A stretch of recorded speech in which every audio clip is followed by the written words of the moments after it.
Welcome to tonight's bedtime Bible story. Tonight, we open the pages of the first book of Samuel, the story of Israel's move from the age of judges to the age of kings. Following the prophet Samuel, the rise and fall of Saul the first king, and the coming of the shepherd boy David. Before we begin, I'd love to know who's joining me tonight. Drop a comment below. Where in the world are you right now? What time is it there? If God's word has ever brought you peace in the stillness of the night, consider subscribing so that every evening you have a place to return to and rest in His truth. Whenever you're ready, dim the lights. Take a deep breath and let's rest in His word together. Now there was a certain man of Ramathaim Zophim, of the hill country of Ephraim, and his name was Elkanah, the son of Jeroham, the son of Elihu, the son of Tohu, the son of Zuph, an Ephraimite, and he had 2 wives. The name of the one was Hannah, and the name of other Peninnah. And Peninnah had children, but Hannah had no children. This man went up out of his city from year to year to worship and to sacrifice to Yahweh of armies in Shiloh. The 2 sons of Eli, Hophni and Phinehas, priests to Yahweh, were there. When the day came that Elkanah sacrificed, he gave to Peninnah, his wife, and to all her sons and her daughters portions, but to Hannah he gave a double portion, for he loved Hannah. But Yahweh had shut up her womb. Her rival provoked her sore, to make her fret, because Yahweh had shut up her womb, as He did so year by year, when she went up to the house of Yahweh. So she provoked her, therefore she wept, and did not eat. Elkanah, her husband, said to her, Hannah, why weep you? And why don't you eat? And why is your heart grieved? Am I not better to you than 10 sons? So Hannah rose up after they had eaten in Shiloh, and after they had drunk. Now Eli the priest was sitting on his seat by the doorpost of the temple of Yahweh. She was in bitterness of soul, and prayed to Yahweh, and wept sore. She vowed a vow, and said, Yahweh of armies, if you will indeed look on the affliction of your handmaid, and remember me, and not forget your handmaid, but will give to your handmaid a boy, then I will give him to Yahweh all the days of his life, and there shall no razor come on his head. It happened, as she continued praying before Yahweh, that Eli marked her mouth. Now Hannah, she spoke in her heart, only her lips moved, but her voice was not heard. Therefore Eli thought she had been drunken. Eli said to her, How long will you be drunken? Put away your wine from you. Hannah answered, No, my Lord, I am a woman of a sorrowful spirit.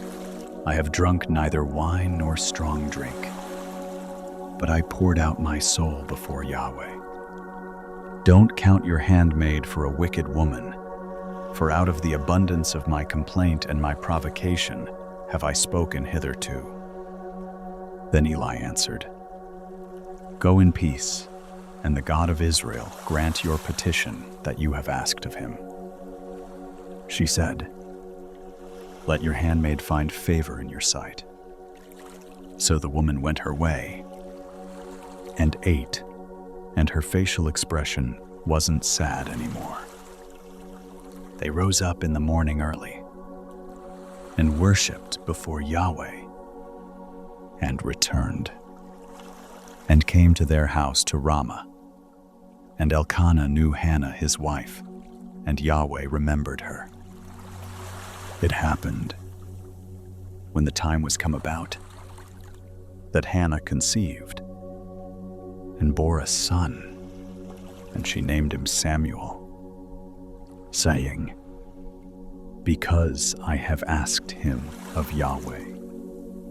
The man Elkanah and all his house went up to offer to Yahweh the yearly sacrifice and his vow.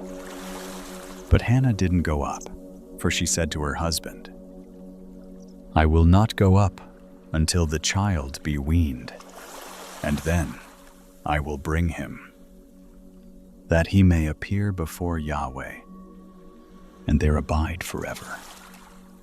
Elkanah, her husband, said to her, "Do what seems you good. Wait until you have weaned him. Only Yahweh establish his word." So the woman waited and nursed her son until she weaned him. When she had weaned him, she took him up with her, with 3 bulls and 1 ephah of meal and a bottle of wine, and brought him to the house of Yahweh in Shiloh, and the child was young. They killed the bull and brought the child to Eli. She said, "Oh, my Lord, as your soul lives, my Lord, I am the woman who stood by you here, praying to Yahweh. For this child I prayed, and Yahweh has given me my petition which I asked of him. Therefore also I have granted him to Yahweh. As long as he lives, he is granted to Yahweh." He worshipped Yahweh there. Hannah prayed and said, "My heart exults in Yahweh. My horn is exalted in Yahweh.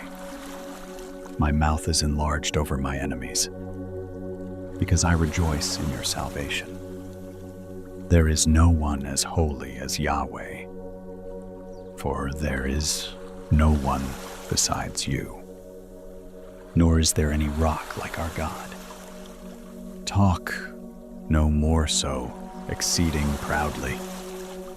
Don't let arrogance come out of your mouth, for Yahweh is a God of knowledge. By him actions are weighed. The bows of the mighty men are broken. Those who stumbled are girded with strength. Those who were full have hired themselves out for bread. Those who were hungry have ceased to hunger. Yes, the barren has borne 7. She who has many children languishes. Yahweh kills and makes alive. He brings down to Sheol and brings up. Yahweh makes poor and makes rich. He brings low. He also lifts up. He raises up the poor out of the dust. He lifts up the needy from the dunghill, to make them sit with princes and inherit the throne of glory. For the pillars of the earth are Yahweh's. He has set the world on them. He will keep the feet of his holy ones. But the wicked shall be put to silence in darkness, for no man shall prevail by strength. Those who strive with Yahweh shall be broken to pieces. He will thunder against them in the sky. Yahweh will judge the ends of the earth. He will give strength to his king. and exalt the horn of his anointed. Elkanah went to Ramah to his house. The child did minister to Yahweh before Eli the priest. Now the sons of Eli were base men. They didn't know Yahweh. The custom of the priests with the people was that when any man offered sacrifice, the priest's servant came, while the flesh was boiling, with a fork of 3 teeth in his hand, and he struck it into the pan, or kettle, or cauldron, or pot. All that the fork brought up the priest took therewith. So they did in Shiloh to all the Israelites who came there. Yes, before they burnt the fat, the priest's servant came and said to the man who sacrificed, "Give flesh to roast for the priest, for he will not have boiled flesh of you, but raw." If the man said to him, "They will surely burn the fat first, and then take as much as your soul desires," then he would say, "No, but you shall give it to me now, and if not, I will take it by force." The sin of the young men was very great before Yahweh, for the men despised the offering of Yahweh. But Samuel ministered before Yahweh, being a child, girded with a linen ephod. Moreover, his mother made him a little robe and brought it to him from year to year, when she came up with her husband to offer the yearly sacrifice. Eli blessed Elkanah and his wife, and said, "Yahweh give you seed of this woman for the petition which was asked of Yahweh." They went to their own home. Yahweh visited Hannah, and she conceived and bore 3 sons and 2 daughters. The child Samuel grew before Yahweh. Now Eli was very old, and he heard all that his sons did to all Israel, and how that they lay with the women who served at the door of the tent of meeting. He said to them, "Why do you such things? For I hear of your evil dealings from all this people. No, my sons, for it is no good report that I hear. You make Yahweh's people to disobey. If one man sin against another, God shall judge him. But if a man sin against Yahweh, who shall entreat for him? Notwithstanding, they didn't listen to the voice of their father, because Yahweh was minded to kill them. The child Samuel grew on, and increased in favor both with Yahweh and also with men. There came a man of God to Eli and said to him, "Thus says Yahweh, did I reveal myself to the house of your father when they were in Egypt in bondage to Pharaoh's house? And did I choose him out of all the tribes of Israel to be my priest, to go up to my altar, to burn incense, to wear an ephod before me? And did I give to the house of your father all the offerings of the children of Israel made by fire? Why kick you at my sacrifice and at my offering, which I have commanded in my habitation? And honor your sons above me, to make yourselves fat with the best of all the offerings of Israel, my people. Therefore Yahweh, the God of Israel, says, I said indeed that your house and the house of your father should walk before me forever. But now Yahweh says, be it far from me, for those who honor me I will honor, and those who despise me shall be lightly esteemed. Behold, the days come that I will cut off your arm and the arm of your father's house, that there shall not be an old man in your house. You shall see the affliction of my habitation in all the wealth which God shall give Israel, and there shall not be an old man in your house forever. The man of yours, whom I shall not cut off from my altar, shall be to consume your eyes, and to grieve your heart, and all the increase of your house shall die in the flower of their age. This shall be the sign to you. That shall come on your two sons, on Hophni and Phinehas. In one day they shall die, both of them.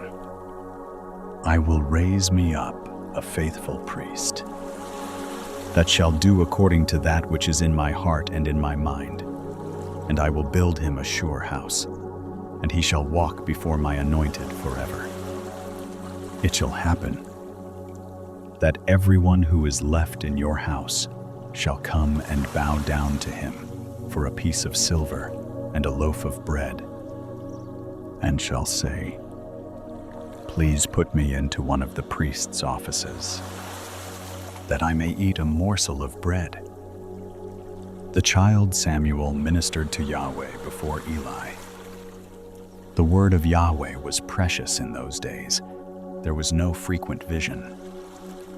It happened at that time, when Eli was laid down in his place.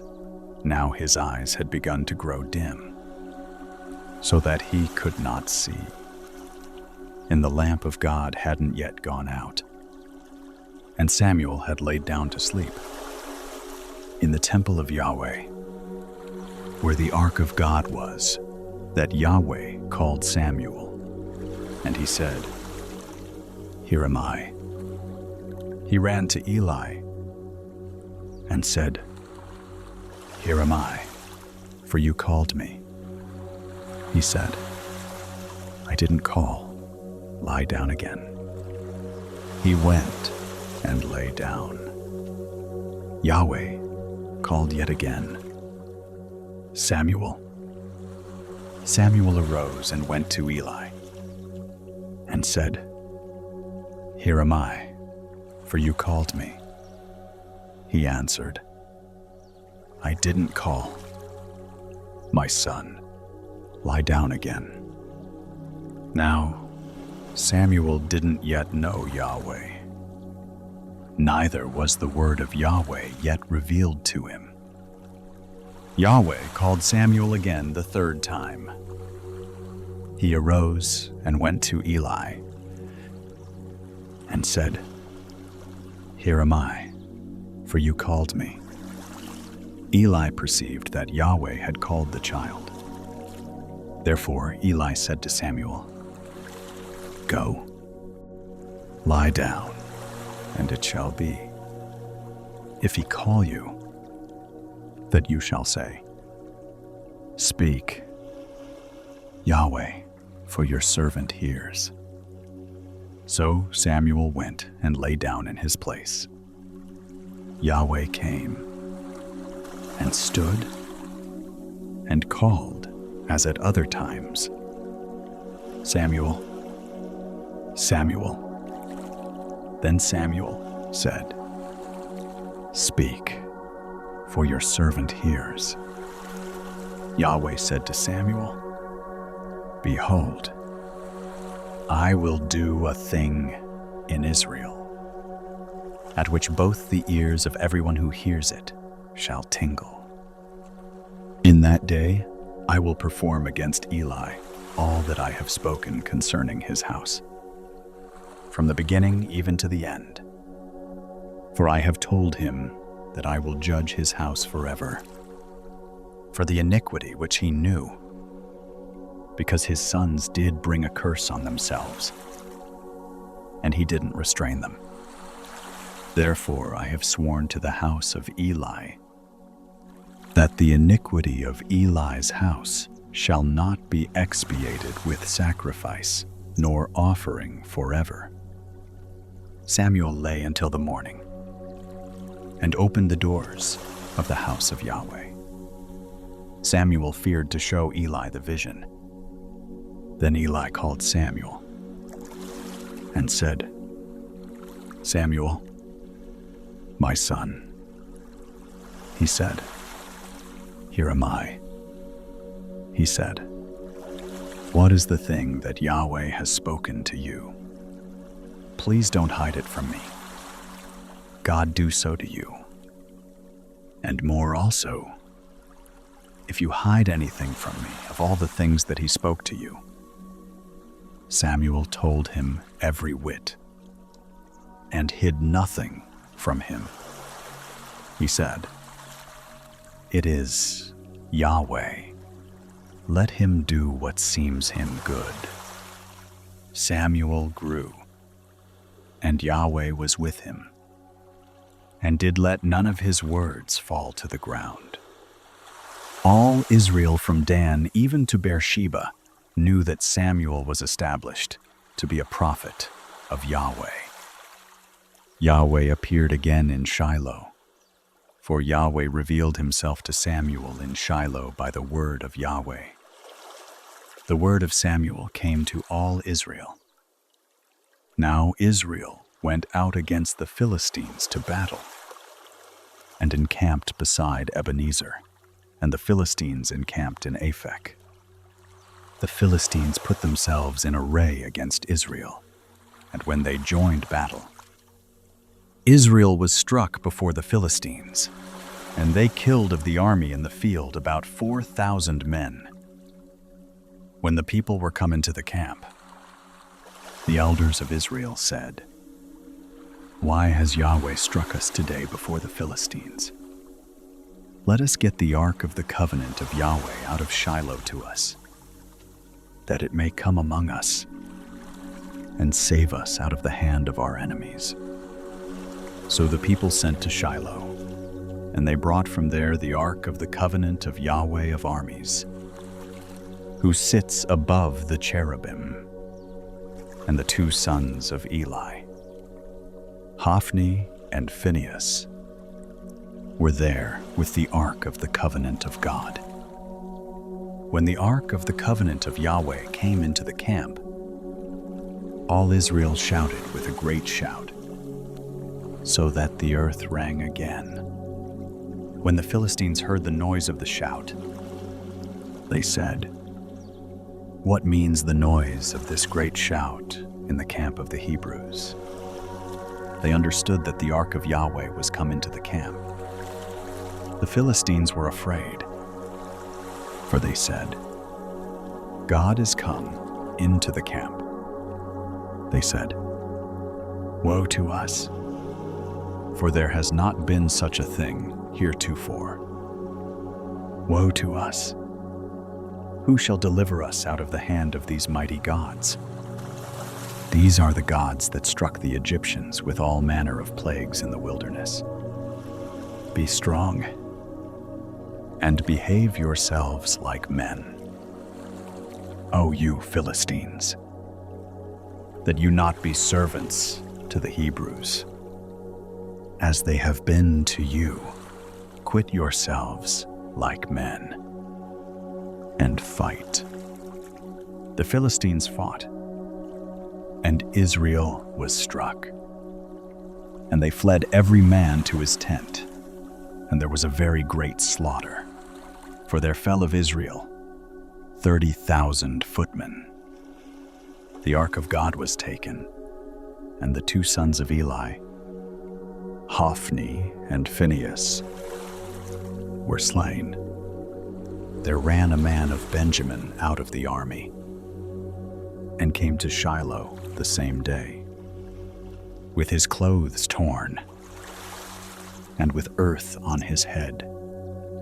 When he came, behold, Eli was sitting on his seat by the road watching, for his heart trembled for the ark of God. When the man came into the city and told it, all the city cried out. When Eli heard the noise of the crying, he said, "What means the noise of this tumult?" The man hurried and came and told Eli. Now Eli was 98 years old, and his eyes were set, so that he could not see. The man said to Eli, I am he who came out of the army, and I fled today out of the army. He said, How went the matter? My son? He who brought the news answered, Israel is fled before the Philistines, and there has been also a great slaughter among the people, and your 2 sons also, Hophni and Phinehas, are dead, and the ark of God is taken. It happened, when he made mention of the ark of God, that Eli fell from off his seat backward by the side of the gate, and his neck broke. And he died, for he was an old man and heavy. He had judged Israel 40 years. His daughter-in-law, Phinehas's wife, was with child, near to be delivered. And when she heard the news that the ark of God was taken, and that her father-in-law and her husband were dead, she bowed herself and brought forth, for her pains came on her. About the time of her death, the women who stood by her said to her, Don't be afraid, for you have brought forth a son. But she didn't answer. Neither did she regard it. She named the child Ichabod, saying, The glory is departed from Israel, because the ark of God was taken, and because of her father-in-law and her husband. She said, The glory is departed from Israel, for the ark of God is taken. Now the Philistines had taken the ark of God, and they brought it from Ebenezer to Ashdod. The Philistines took the ark of God and brought it into the house of Dagon and set it by Dagon. When they of Ashdod arose early on the next day, behold, Dagon was fallen on his face to the ground before the ark of Yahweh. They took Dagon and set him in his place again. When they arose early on the next day morning, behold, Dagon was fallen on his face to the ground before the ark of Yahweh, and the head of Dagon and both the palms of his hands lay cut off on the threshold. Only the stump of Dagon was left to him. Therefore neither the priests of Dagon, nor any who come into Dagon's house, tread on the threshold of Dagon in Ashdod to this day. But the hand of Yahweh was heavy on them of Ashdod, and he destroyed them, and struck them with tumors, even Ashdod and its borders. When the men of Ashdod saw that it was so, they said, The ark of the God of Israel shall not abide with us, for his hand is sore on us, and on Dagon our God. They sent therefore and gathered all the lords of the Philistines to them, and said, What shall we do with the ark of the God of Israel? They answered, Let the ark of the God of Israel be carried about to Gath. They carried the ark of the God of Israel there. It was so that after they had carried it about, the hand of Yahweh was against the city with a very great confusion, and he struck the men of the city, both small and great, and tumors broke out on them. So they sent the ark of God to Ekron.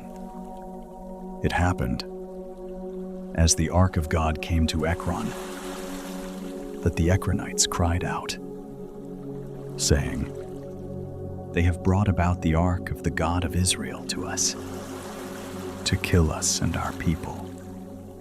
They sent therefore, and gathered together all the lords of the Philistines. And they said, "Send away the ark of the God of Israel, and let it go again to its own place, that it not kill us and our people." For there was a deadly confusion throughout all the city. The hand of God was very heavy there.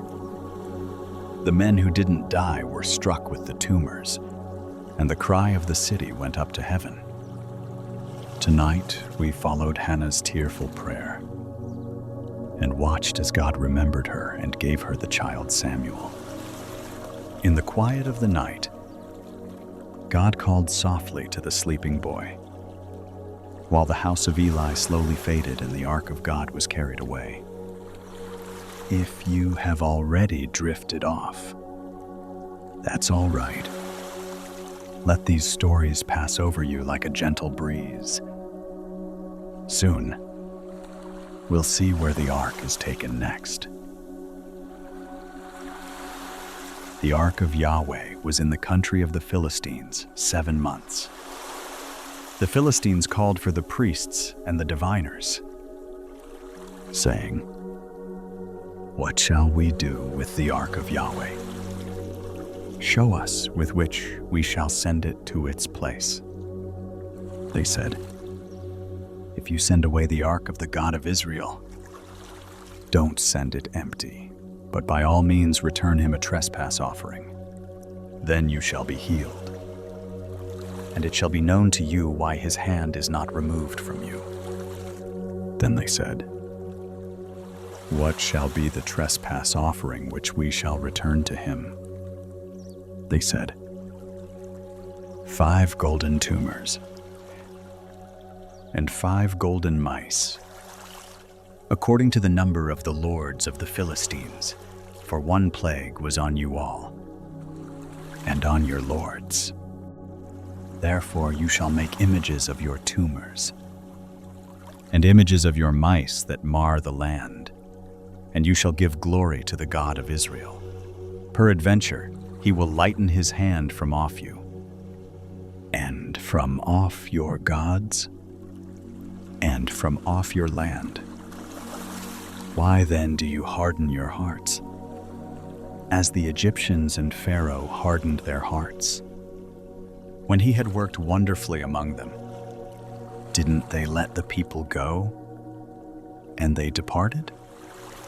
Now therefore take and prepare yourselves a new cart, and 2 milk cows, on which there has come no yoke, and tie the cows to the cart, and bring their calves home from them, and take the ark of Yahweh, and lay it on the cart, and put the jewels of gold, which you return him for a trespass offering, in a coffer by its side, and send it away, that it may go.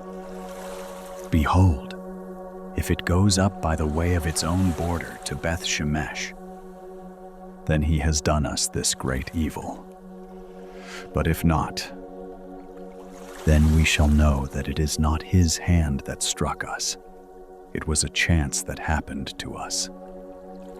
The men did so, and took 2 milk cows, and tied them to the cart, and shut up their calves at home. And they put the ark of Yahweh on the cart, and the coffer with the mice of gold, and the images of their tumors. The cows took the straight way by the way to Beth Shemesh.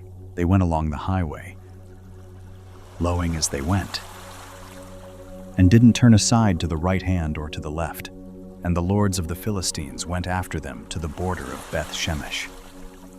They of Beth Shemesh were reaping their wheat harvest in the valley, and they lifted up their eyes and saw the ark, and rejoiced to see it.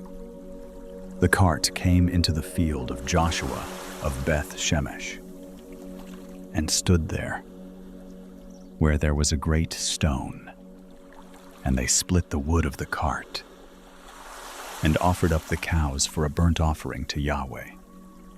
The Levites took down the ark of Yahweh, and the coffer that was with it, in which the jewels of gold were, and put them on the great stone. And the men of Beth-Shemesh offered burnt offerings and sacrificed sacrifices the same day to Yahweh. When the 5 lords of the Philistines had seen it, they returned to Ekron the same day.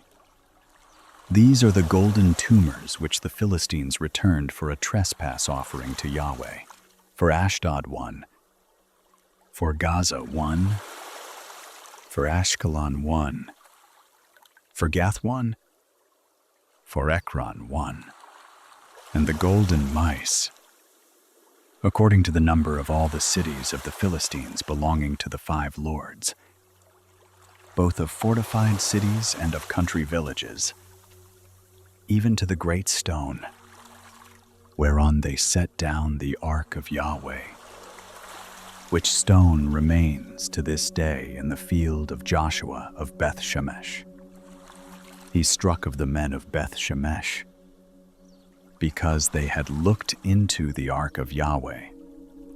He struck of the people 50,070 men, and the people mourned, because Yahweh had struck the people with a great slaughter. The men of Beth-Shemesh said, "Who is able to stand before Yahweh? This holy God? And to whom shall he go up from us?" They sent messengers to the inhabitants of Kiriath-Jearim, saying, "The Philistines have brought back the ark of Yahweh. Come you down, and bring it up to you." The men of Kiriath-Jearim came, and fetched up the ark of Yahweh, and brought it into the house of Abinadab in the hill, and sanctified Eleazar his son to keep the ark of Yahweh. It happened, from the day that the ark abode in Kiriath-Jearim, that the time was long, for it was 20 years, and all the house of Israel lamented after Yahweh. Samuel spoke to all the house of Israel, saying, "If you do return to Yahweh with all your heart, then put away the foreign gods and the Ashtaroth from among you, and direct your hearts to Yahweh, and serve him only, and he will deliver you out of the hand of the Philistines." Then the children of Israel did put away the Baals and the Ashtaroth, and served Yahweh only. Samuel said, "Gather all Israel to Mizpah, and I will pray for you to Yahweh." They gathered together to Mizpah, and drew water, and poured it out before Yahweh, and fasted on that day, and said there, "We have sinned against Yahweh." Samuel judged the children of Israel in Mizpah. When the Philistines heard that the children of Israel were gathered together at Mizpah, the lords of the Philistines went up against Israel. When the children of Israel heard it, they were afraid of the Philistines. The children of Israel said to Samuel, "Don't cease to cry to Yahweh our God for us, that he will save us out of the hand of the Philistines." Samuel took a sucking lamb and offered it for a whole burnt offering to Yahweh. And Samuel cried to Yahweh for Israel, and Yahweh answered him. As Samuel was offering up the burnt offering, the Philistines drew near to battle against Israel. But Yahweh thundered with a great thunder on that day on the Philistines, and confused them, and they were struck down before Israel.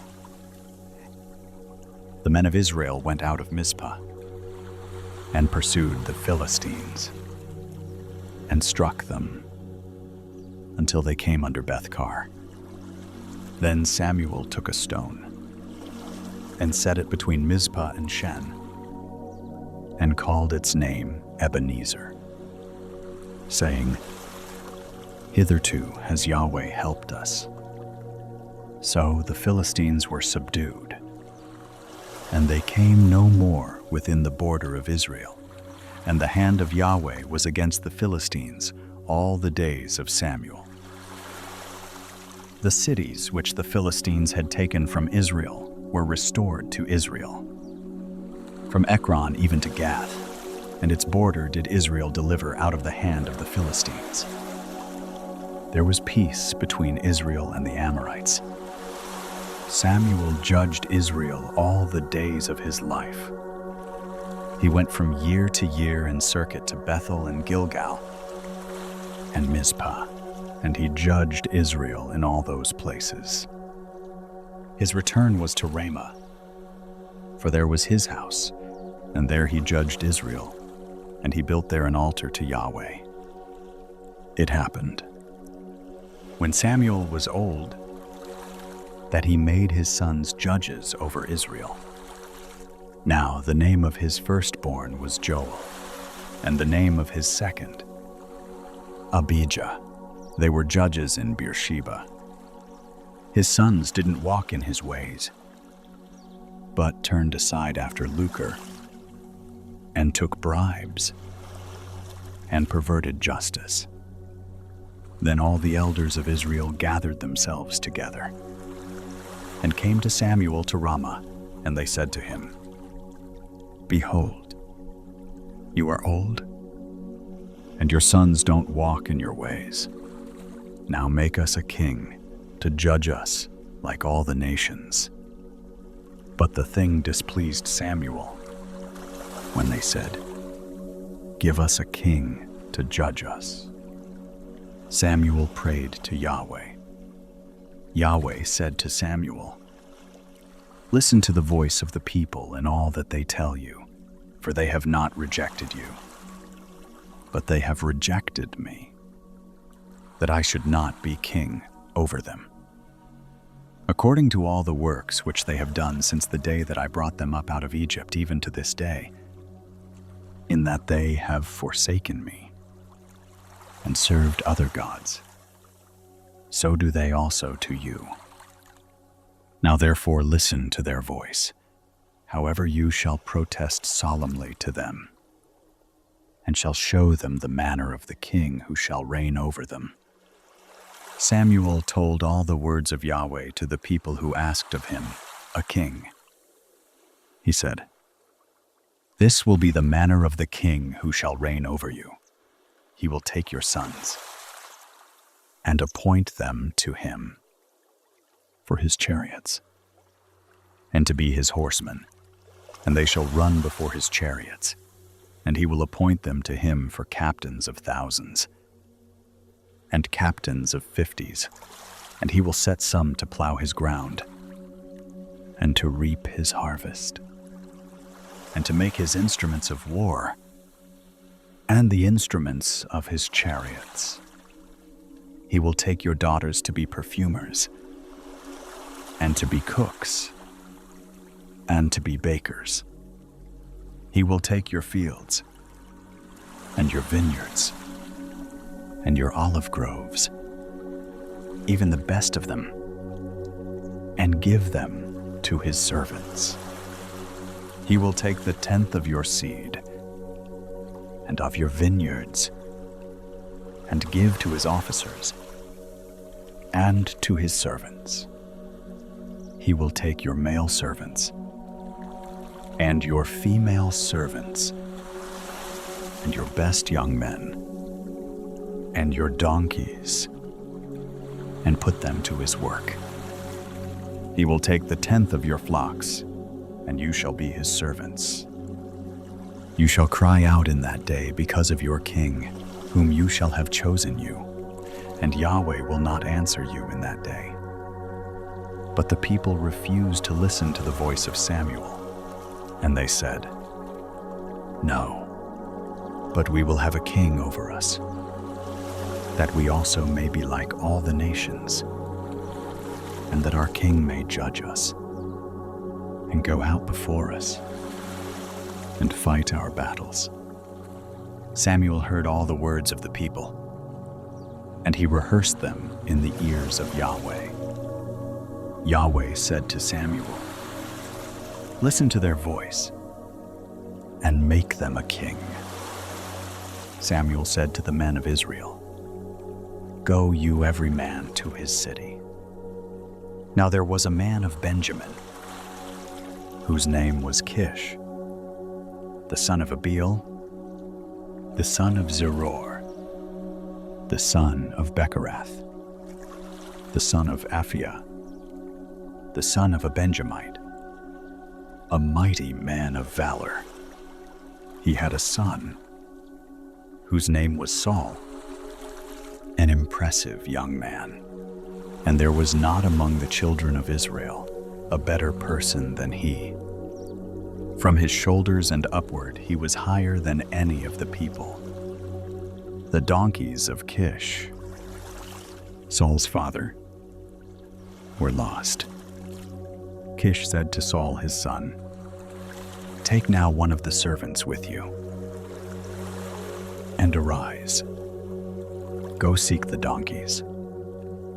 He passed through the hill country of Ephraim, and passed through the land of Shalishah.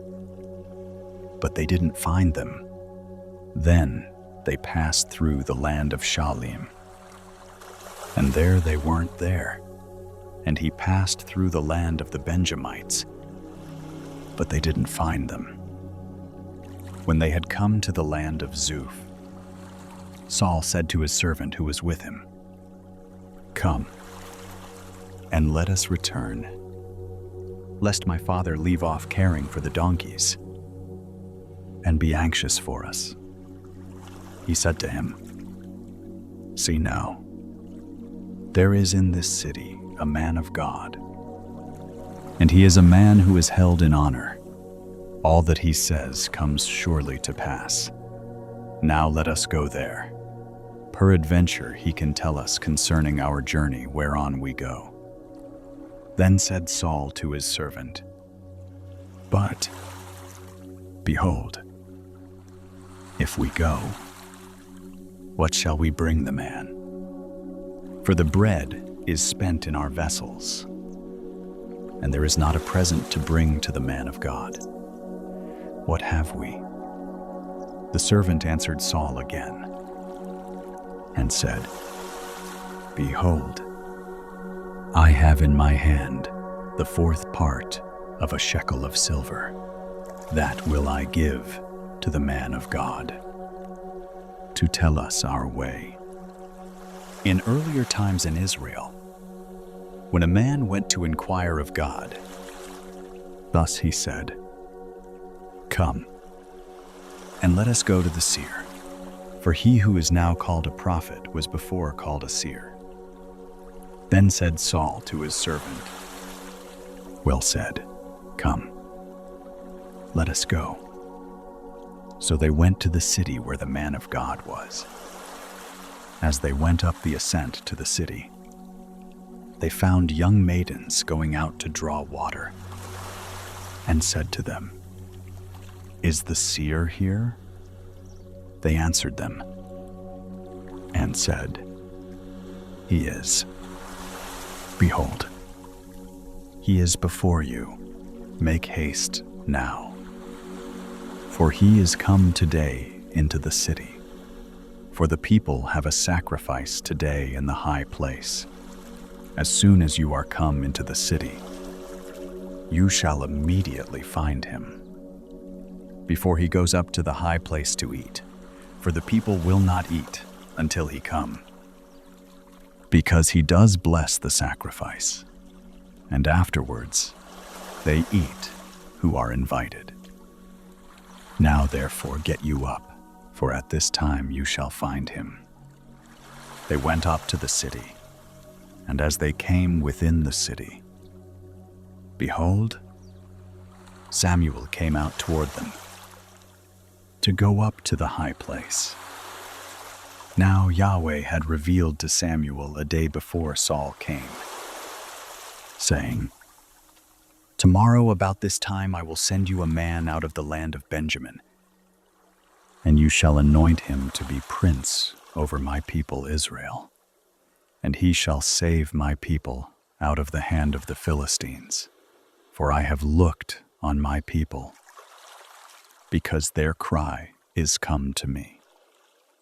When Samuel saw Saul, Yahweh said to him, "Behold, the man of whom I spoke to you, this same shall have authority over my people."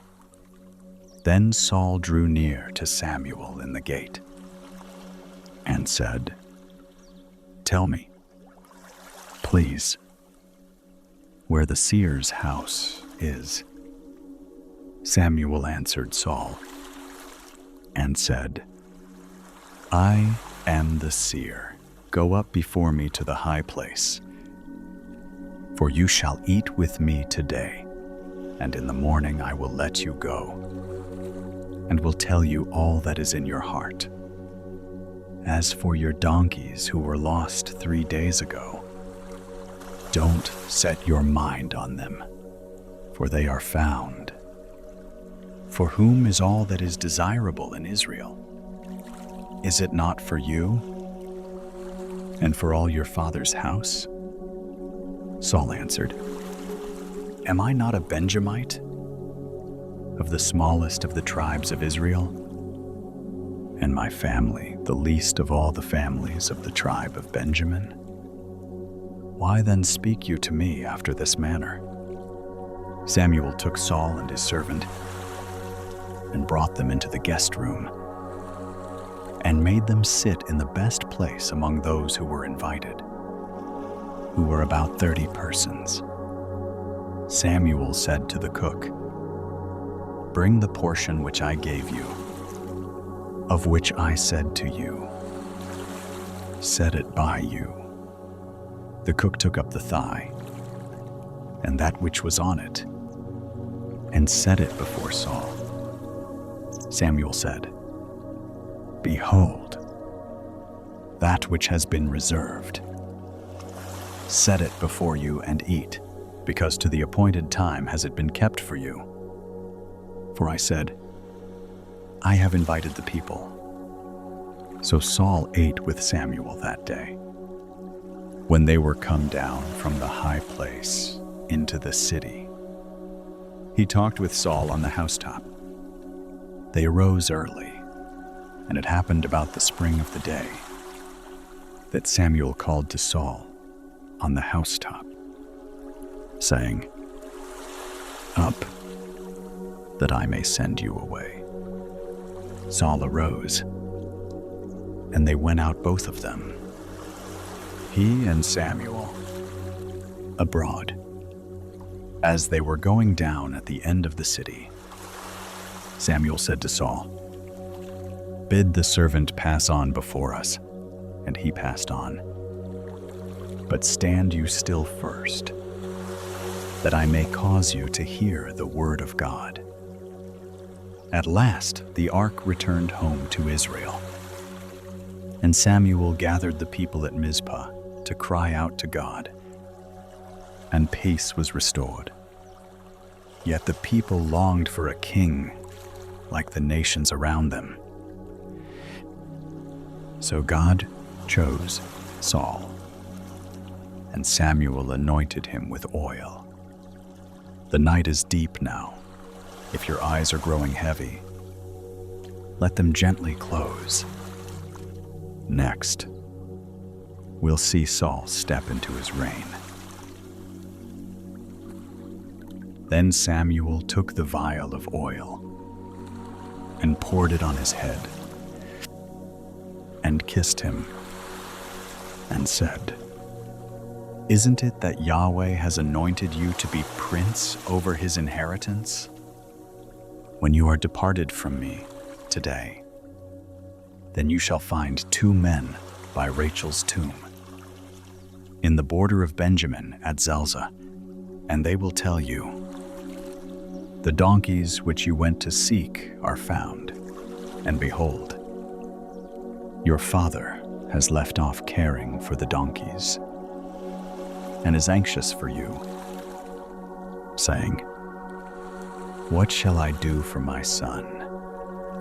Then you shall go on forward from there, And you shall come to the oak of Tabor, and there shall meet you there 3 men going up to God to Bethel, one carrying 3 kids, and another carrying 3 loaves of bread, and another carrying a bottle of wine, and they will greet you, and give you 2 loaves of bread, which you shall receive of their hand.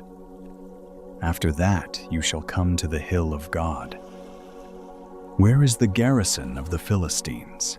And it shall happen, when you are come there to the city, that you shall meet a band of prophets coming down from the high place with a psaltery, and a tambourine, and a pipe, and a harp before them, and they will be prophesying, and the Spirit of Yahweh will come mightily on you, and you shall prophesy with them, and shall be turned into another man.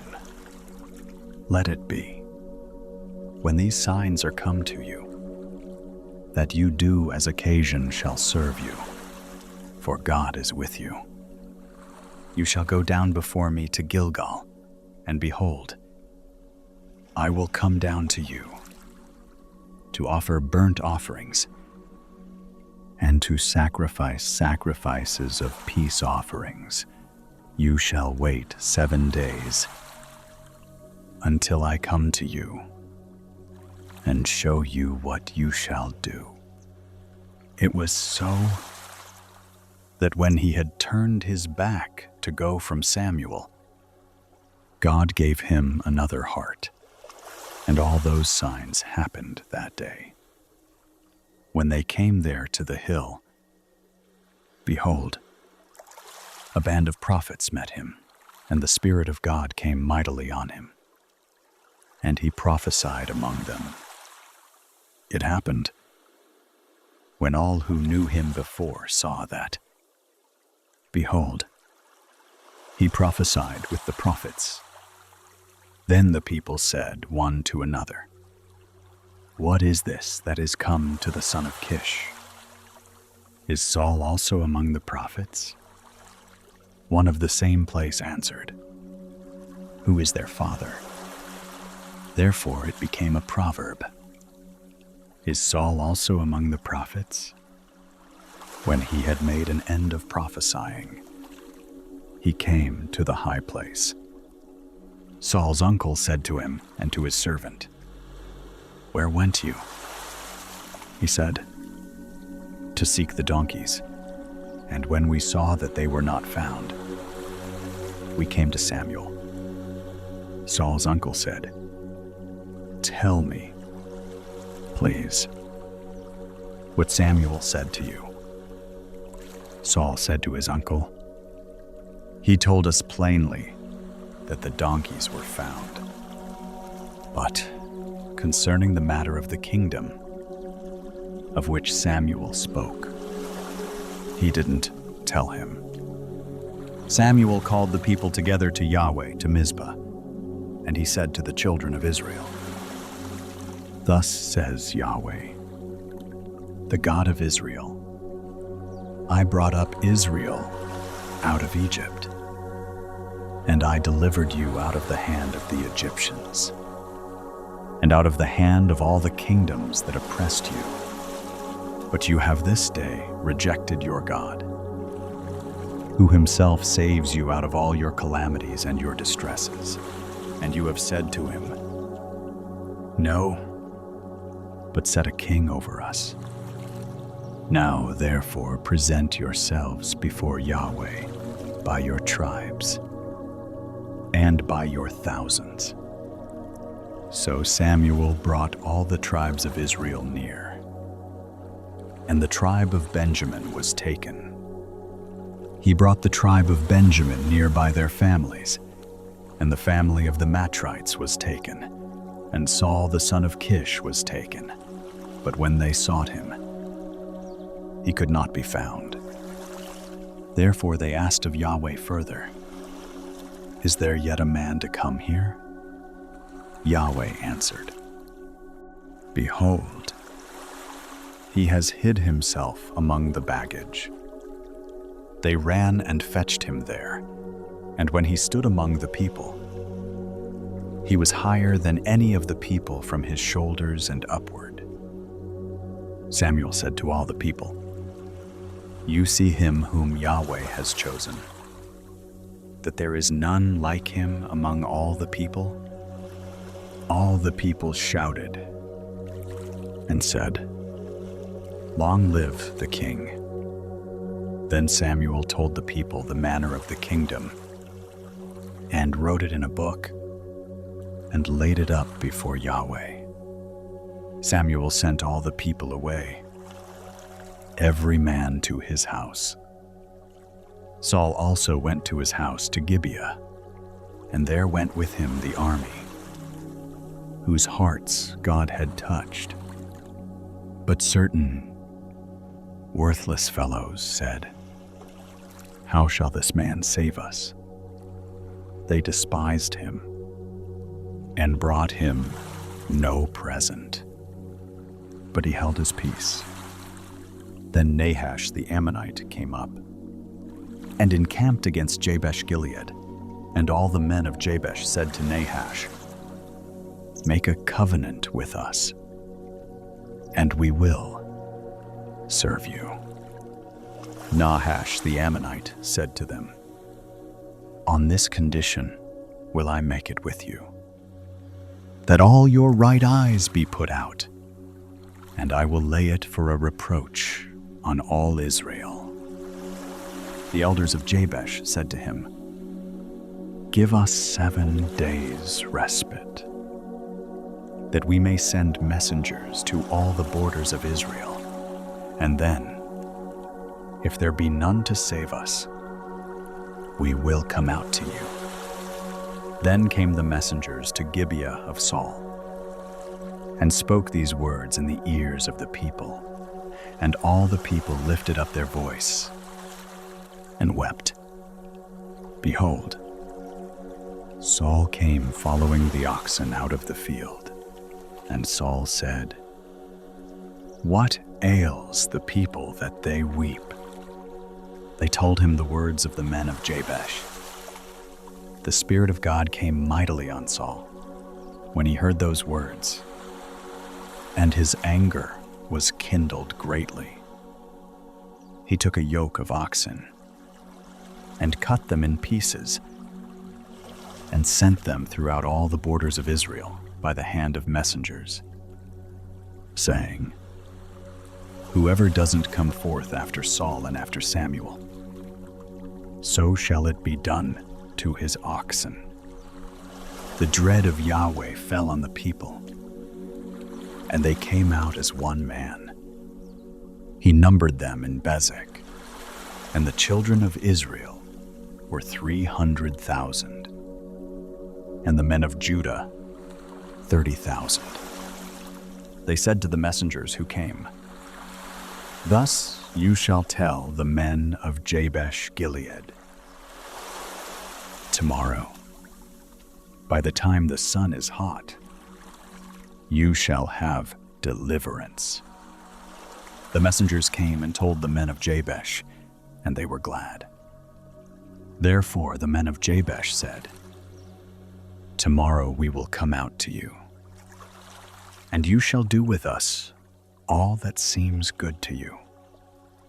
It was so on the next day that Saul put the people in 3 companies, and they came into the midst of the camp in the morning watch, and struck the Ammonites until the heat of the day.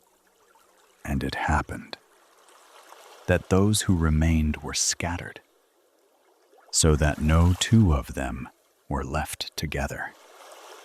The people said to Samuel, "Who is he who said, 'Shall Saul reign over us?' Bring the men, that we may put them to death." Saul said, "There shall not a man be put to death this day, for today Yahweh has worked deliverance in Israel." Then said Samuel to the people, "Come, and let us go to Gilgal and renew the kingdom there." All the people went to Gilgal, and there they made Saul king before Yahweh in Gilgal. And there they offered sacrifices of peace offerings before Yahweh. And there Saul and all the men of Israel rejoiced greatly. Samuel said to all Israel, "Behold, I have listened to your voice in all that you said to me, and have made a king over you. Now, behold, the king walks before you, and I am old and gray-headed. And behold, my sons are with you, and I have walked before you from my youth to this day. Here I am, witness against me before Yahweh, and before his anointed. Whose ox have I taken? Or whose donkey have I taken? Or whom have I defrauded? Whom have I oppressed? Or of whose hand have I taken a ransom to blind my eyes therewith? And I will restore it you." They said, "You have not defrauded us, nor oppressed us, neither have you taken anything of any man's hand." He said to them, "Yahweh is witness against you, and his anointed is witness this day, that you have not found anything in my hand." They said, "He is witness." Samuel said to the people, "It is Yahweh who appointed Moses and Aaron, and that brought your fathers up out of the land of Egypt. Now therefore stand still, that I may plead with you before Yahweh concerning all the righteous acts of Yahweh, which he did to you and to your fathers, when Jacob was come into Egypt. And your fathers cried to Yahweh. Then Yahweh sent Moses and Aaron, who brought forth your fathers out of Egypt, and made them to dwell in this place. But they forgot Yahweh their God, and he sold them into the hand of Sisera, captain of the army of Hazor, and into the hand of the Philistines, and into the hand of the king of Moab, and they fought against them. They cried to Yahweh, "Why?" and said, "We have sinned, because we have forsaken Yahweh, and have served the Baals and the Ashtaroth. But now deliver us out of the hand of our enemies, and we will serve you." Yahweh sent Jerubbaal and Bedan and Jephthah and Samuel, and delivered you out of the hand of your enemies on every side, and you lived in safety. When you saw that Nahash, the king of the children of Ammon, came against you, you said to me, "No, but a king shall reign over us, when Yahweh your God was your king. Now therefore see the king whom you have chosen, and whom you have asked for, and behold, Yahweh has set a king over you. If you will fear Yahweh, and serve him, and listen to his voice, and not rebel against the commandment of Yahweh, and both you and also the king who reigns over you are followers of Yahweh your God. Well, but if you will not listen to the voice of Yahweh, but rebel against the commandment of Yahweh, then will the hand of Yahweh be against you, as it was against your fathers. Now therefore stand still and see this great thing, which Yahweh will do before your eyes. Isn't it wheat harvest today? I will call to Yahweh, that he may send thunder and rain, and you shall know and see that your wickedness is great, which you have done in the sight of Yahweh. in asking you a king." So Samuel called to Yahweh, and Yahweh sent thunder and rain that day, and all the people greatly feared Yahweh and Samuel. All the people said to Samuel, "Pray for your servants to Yahweh your God, that we not die, for we have added to all our sins this evil, to ask us a king." Samuel said to the people, "Don't be afraid. You have indeed done all this evil, yet don't turn aside from following Yahweh. But serve Yahweh with all your heart, and don't turn aside, for then would you go after vain things which can't profit nor deliver. For they are vain. For Yahweh will not forsake his people for his great name's sake, because it has pleased Yahweh to make you a people to himself. Moreover, as for me, far be it from me that I should sin against Yahweh in ceasing to pray for you, but I will instruct you in the good and the right way. Only fear Yahweh, and serve him in truth with all your heart, for consider how great things he has done for you. But if you shall still do wickedly, you shall be consumed, both you and your king." Saul was 40 years old when he began to reign, and when he had reigned 2 years over Israel, Saul chose him 3,000 men of Israel, of which 2,000 were with Saul in Michmash and in the mount of Bethel, and 1,000 were with Jonathan in Gibeah of Benjamin, and the rest of the people he sent every man to his tent. Jonathan struck the garrison of the Philistines that was in Gilboa, and the Philistines heard of it. Saul blew the trumpet throughout all the land, saying, "Let the Hebrews hear." All Israel heard say that Saul had struck the garrison of the Philistines, and also that Israel was had in abomination with the Philistines. The people were gathered together after Saul to Gilgal. The Philistines assembled themselves together to fight with Israel, 30,000 chariots and 6,000 horsemen, and people as the sand which is on the seashore in multitude. And they came up and encamped in Michmash, eastward of Beth-aven.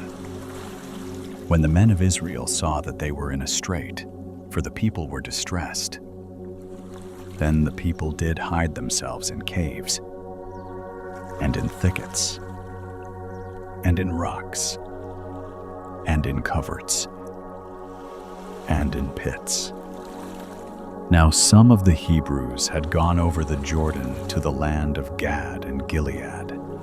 But as for Saul, he was yet in Gilgal, and all the people followed him trembling. He stayed 7 days, according to the set time that Samuel had appointed. But Samuel didn't come to Gilgal, and the people were scattered from him. Saul said, "Bring here the burnt offering to me, and the peace offerings." He offered the burnt offering.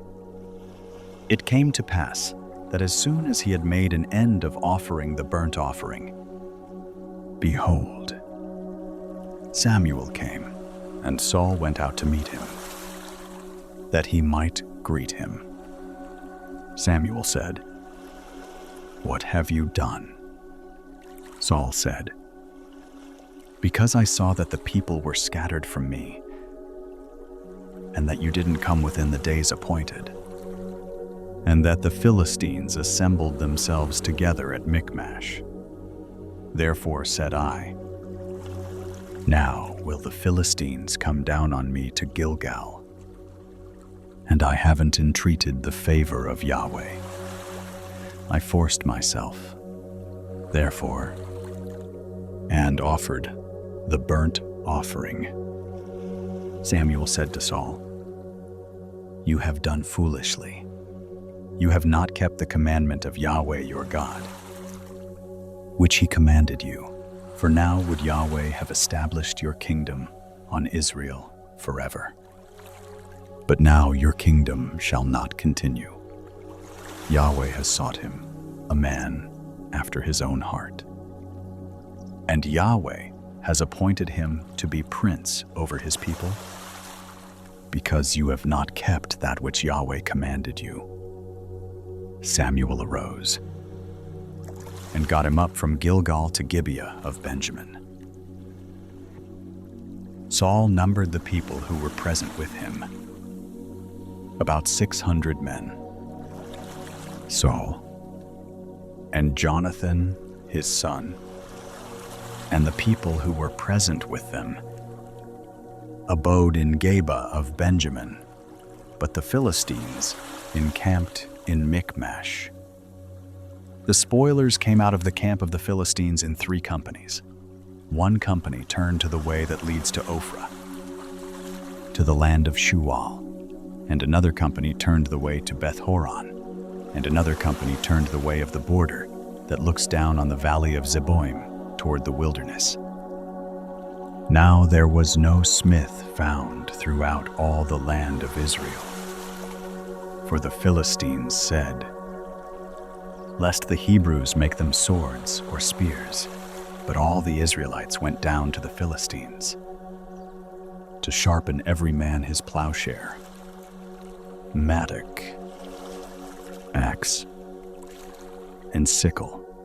Yet they had a file for the mattocks, and for the plowshares, and for the forks, and for the axes, and to set the goads.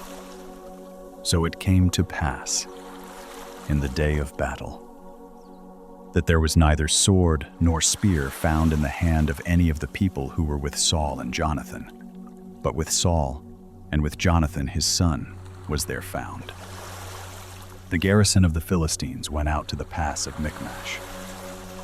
Now it fell on a day that Jonathan the son of Saul said to the young man who bore his armor, "Come, and let us go over to the Philistines' garrison that is on yonder side." But he didn't tell his father. Saul abode in the uttermost part of Gibeah, under the pomegranate tree, which is in Migron, and the people who were with him were about 600 men, and Ahijah, the son of Ahitub, Ichabod's brother, the son of Phinehas, the son of Eli, the priest of Yahweh in Shiloh, wearing an ephod. The people didn't know that Jonathan was gone. Between the passes, by which Jonathan sought to go over to the Philistines' garrison, there was a rocky crag on the one side, and a rocky crag on the other side, and the name of the one was Bozez, and the name of the other Seneh. The one crag rose up on the north in front of Michmash, and the other on the south in front of Geba. Jonathan said to the young man who bore his armor, "Come, and let us go over to the garrison of these uncircumcised. It may be that Yahweh will work for us, for there is no restraint to Yahweh to save by many or by few." His armor-bearer said to him, "Do all that is in your heart. Turn you. Behold, I am with you according to your heart." Then said Jonathan, "Behold, we will pass over to the men, and we will disclose ourselves to them. If they say thus to us, 'Wait until we come to you,' then we will stand still in our place, and will not go up to them.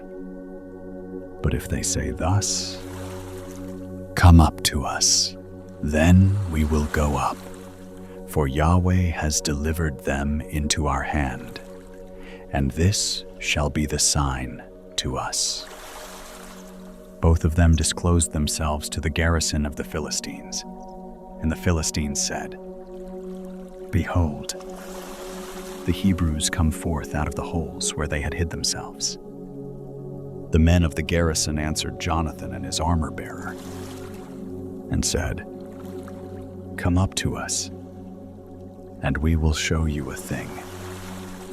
Jonathan said to his armor-bearer, "Come up after me, for Yahweh has delivered them into the hand of Israel." Jonathan climbed up on his hands and on his feet, and his armor-bearer after him, and they fell before Jonathan, and his armor-bearer killed them after him. That first slaughter, which Jonathan and his armor-bearer made, was about 20 men, within, as it were, half a furrow's length and an acre of land. There was a trembling in the camp, in the field, and among all the people, the garrison, and the spoilers. They also trembled, and the earth quaked, so there was an exceeding great trembling. The watchmen of Saul in Gibeah of Benjamin looked, and behold, the multitude melted away, and they went here and there. Then said Saul to the people who were with him, "Number now, and see who is gone from us." When they had numbered, behold, Jonathan and his armor-bearer were not there. Saul said to Ahijah, "Bring here the ark of God." For the ark of God was there at that time with the children of Israel. It happened, while Saul talked to the priest, that the tumult that was in the camp of the Philistines went on and increased. And Saul said to the priest, "Withdraw your hand." Saul and all the people who were with him were gathered together and came to the battle. And behold, every man's sword was against his fellow, and there was a very great confusion. Now the Hebrews who were with the Philistines as before, and who went up with them into the camp, from the country all around, even they also turned to be with the Israelites who were with Saul and Jonathan. Likewise, all the men of Israel who had hid themselves in the hill country of Ephraim, when they heard that the Philistines fled, even they also followed hard after them in the battle. So Yahweh saved Israel that day, and the battle passed over by Beth-aven. The men of Israel were distressed that day, for Saul had adjured the people, saying, "Cursed be the man who eats any food until it be evening, and I be avenged on my enemies." So none of the people tasted food. All the people came into the forest, and there was honey on the ground.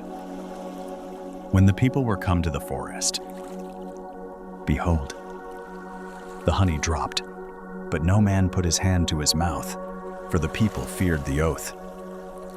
But Jonathan didn't hear when his father commanded the people with the oath. Therefore he put forth the end of the rod who was in his hand, and dipped it in the honeycomb, and put his hand to his mouth, and his eyes were enlightened. Then answered one of the people, and said, "Your father directly commanded the people with an oath, saying, 'Cursed be the man who eats food this day.' The people were faint. Then said Jonathan, 'My father has troubled the land. Please look how my eyes have been enlightened, because I tasted a little of this honey. How much more, if haply the people had eaten freely today of the spoil of their enemies which they found? For now has there been no great slaughter among the Philistines. They struck of the Philistines that day from Michmash to Aijalon.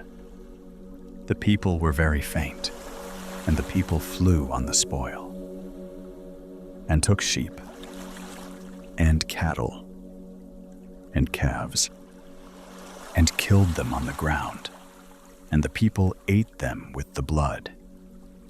Then they told Saul, saying, "Behold, the people sin against Yahweh, in that they eat with the blood." He said, "You have dealt treacherously. Roll a great stone to me this day." Saul said, "Disperse yourselves among the people, and tell them, bring me here every man his ox, and every man his sheep, and kill them here, and eat, and don't sin against Yahweh in eating with the blood." All the people brought every man his ox with him that night, and killed them there. Saul built an altar to Yahweh. The same was the first altar that he built to Yahweh. Saul said, "Let us go down after the Philistines by night, and take spoil among them until the morning light, and let us not leave a man of them." They said, "Do whatever seems good to you." Then said the priest, "Let us draw near here to God." Saul asked counsel of God, "Shall I go down after the Philistines? Will you deliver them into the hand of Israel?" But he didn't answer him that day. Saul said, "Draw near here, all you chiefs of the people, and know and see in which this sin has been this day. For, as Yahweh lives, who saves Israel, though it be in Jonathan my son, he shall surely die." But there was not a man among all the people who answered him. Then said he to all Israel, "Be you on one side, and I and Jonathan my son will be on the other side." The people said to Saul, "Do what seems good to you." Therefore Saul said to Yahweh, the God of Israel, "Show the right." Jonathan and Saul were taken by lot, but the people escaped. Saul said, "Cast lots between me and Jonathan my son." Jonathan was taken. Then Saul said to Jonathan, "Tell me what you have done." Jonathan told him and said, "I did certainly taste a little honey with the end of the rod that was in my hand, and behold, I must die." Saul said, "God do so and more also, for you shall surely die." Jonathan, the people said to Saul, "Shall Jonathan die, who has worked this great salvation in Israel? Far from it. As Yahweh lives, there shall not one hair of his head fall to the ground, for he has worked with God this day." So the people rescued Jonathan, that he didn't die. Then Saul went up from following the Philistines, and the Philistines went to their own place. Now when Saul had taken the kingdom over Israel, he fought against all his enemies on every side, against Moab, and against the children of Ammon, and against Edom, and against the kings of Zobah, and against the Philistines, and wherever he turned himself, he put them to the worse.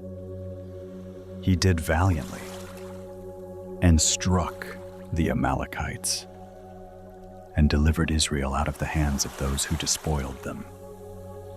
Now the sons of Saul were Jonathan, and Ishvi, and Malchishua, and the names of his 2 daughters were these: the name of the firstborn Merab, and the name of the younger Michal, and the name of Saul's wife was Ahinoam, the daughter of Ahimaaz. The name of the captain of his army was Abner, the son of Ner, Saul's uncle. Kish was the father of Saul, and Ner, the father of Abner, was the son of Abigail. There was sore war against the Philistines all the days of Saul, and when Saul saw any mighty man, or any valiant man, he took him to him. Samuel said to Saul, "Yahweh sent me to anoint you to be king over his people, over Israel. Now therefore, listen you to the voice of the words of Yahweh.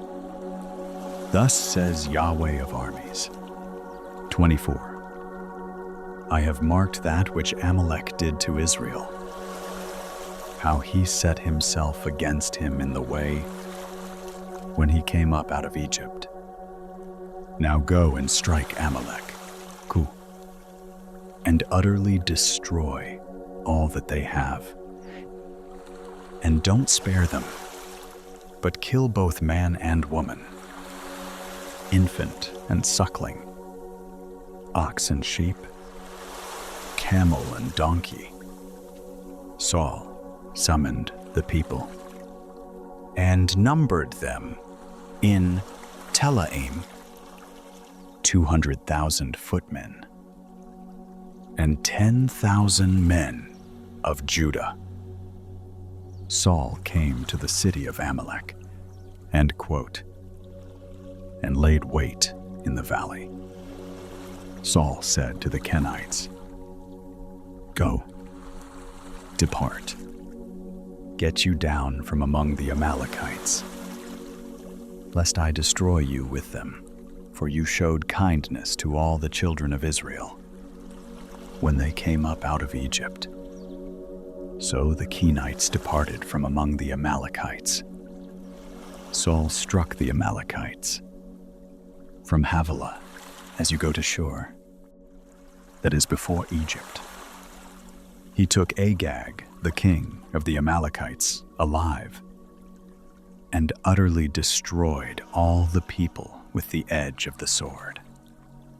But Saul and the people spared Agag, and the best of the sheep, and of the cattle, and of the fatlings, and the lambs, and all that was good, and wouldn't utterly destroy them, but everything that was vile and refuse, that they destroyed utterly. Then came the word of Yahweh to Samuel, saying, "It grieves me that I have set up Saul to be king, for he has turned back from following me, and has not performed my commandments." Samuel was angry, and he cried to Yahweh all night. Samuel rose early to meet Saul in the morning, and it was told Samuel, saying, "Saul came to Carmel, and behold, he set him up a monument, and turned, and passed on, and went down to Gilgal." Samuel came to Saul, and Saul said to him, "Blessed are you by Yahweh. I have performed the commandment of Yahweh." Samuel said, "What means, then, this bleating of the sheep in my ears, and the lowing of the cattle which I hear?" Saul said, "They have brought them from the Amalekites, for the people spared the best of the sheep and of the cattle, to sacrifice to Yahweh your God, and the rest we have utterly destroyed." Then Samuel said to Saul, "Stay, and I will tell you what Yahweh has said to me this night." He said to him, "Say on." Samuel said, "Though you were little in your own sight, weren't you made the head of the tribes of Israel? Yahweh anointed you king over Israel, and Yahweh sent you on a journey, and said, 'Go and utterly destroy the sinners, the Amalekites, and fight against them until they are consumed. Why then didn't you obey the voice of Yahweh, but flew on the spoil, and did that which was evil in the sight of Yahweh? Saul said to Samuel, Yes, I have obeyed the voice of Yahweh. And have gone the way which Yahweh sent me, and have brought Agag the king of Amalek, and have utterly destroyed the Amalekites. But the people took of the spoil sheep and cattle, the chief of the devoted things, to sacrifice to Yahweh your God in Gilgal. Samuel said, Has Yahweh as great delight in burnt offerings and sacrifices as in obeying the voice of Yahweh? Behold, to obey is better than sacrifice, and to listen than the fat of rams. For rebellion is as the sin of witchcraft, and stubbornness is as idolatry and teraphim. Because you have rejected the word of Yahweh, he has also rejected you from being king. Saul said to Samuel, I have sinned, for I have transgressed the commandment of Yahweh and your words, because I feared the people and obeyed their voice. Now, therefore, please pardon my sin and turn again with me, that I may worship Yahweh. Samuel said to Saul, I will not return with you, for you have rejected the word of Yahweh, and Yahweh has rejected you from being king over Israel. As Samuel turned about to go away, Saul laid hold on the skirt of his robe, and it tore. Samuel said to him, Yahweh has torn the kingdom of Israel from you this day, and has given it to a neighbor of yours who is better than you. Also, the strength of Israel will not lie nor repent, for he is not a man, that he should repent. Then he said, I have sinned, yet honor me now, please, before the elders of my people and before Israel, and turn again with me, that I may worship Yahweh your God. So Samuel turned again after Saul, and Saul worshipped Yahweh. Then said Samuel, Bring you here to me Agag, the king of the Amalekites. Agag came to him cheerfully. Agag said, Surely the bitterness of death is past. Samuel said, As your sword has made women childless, so your mother will be childless among women. Samuel cut Agag in pieces before Yahweh in Gilgal. Then Samuel went to Ramah, and Saul went up to his house, to Gibeah of Saul. Samuel came no more to see Saul until the day of his death, for Samuel mourned for Saul, and Yahweh grieved that he had made Saul king over Israel. At first, Saul fought bravely and rescued the people of Jabesh.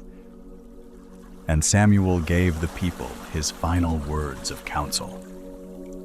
But little by little, Saul drifted away, offering sacrifice on his own, and failing to fully obey God's voice.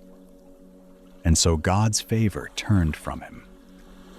The night is tender, and this story holds both light and shadow.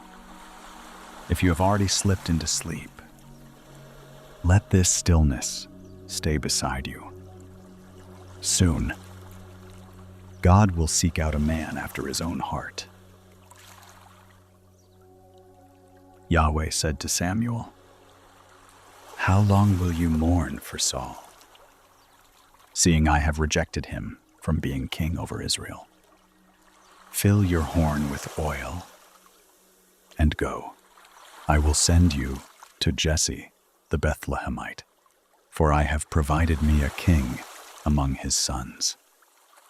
Samuel said, "How can I go?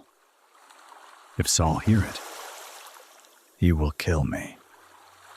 Yahweh said, "Take a heifer with you and say, 'I am come to sacrifice to Yahweh.'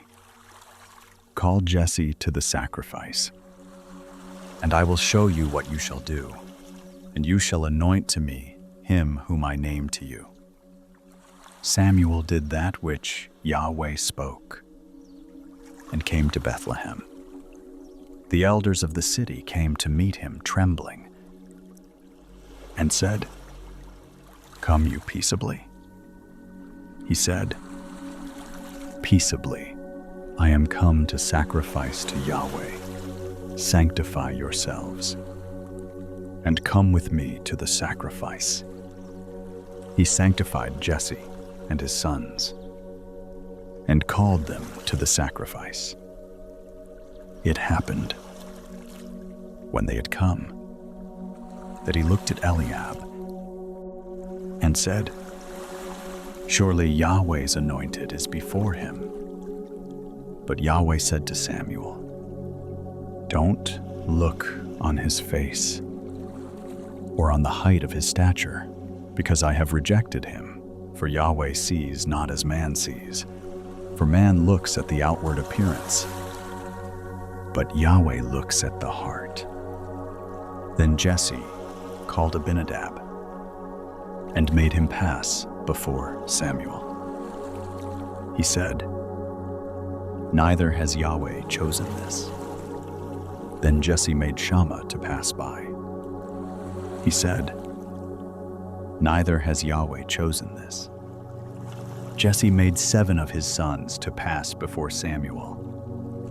Samuel said to Jesse, "Yahweh has not chosen these." Samuel said to Jesse, "Are here all your children?" He said, "There remains yet the youngest, and behold, he is keeping the sheep." Samuel said to Jesse, "Send and get him, for we will not sit down until he come here."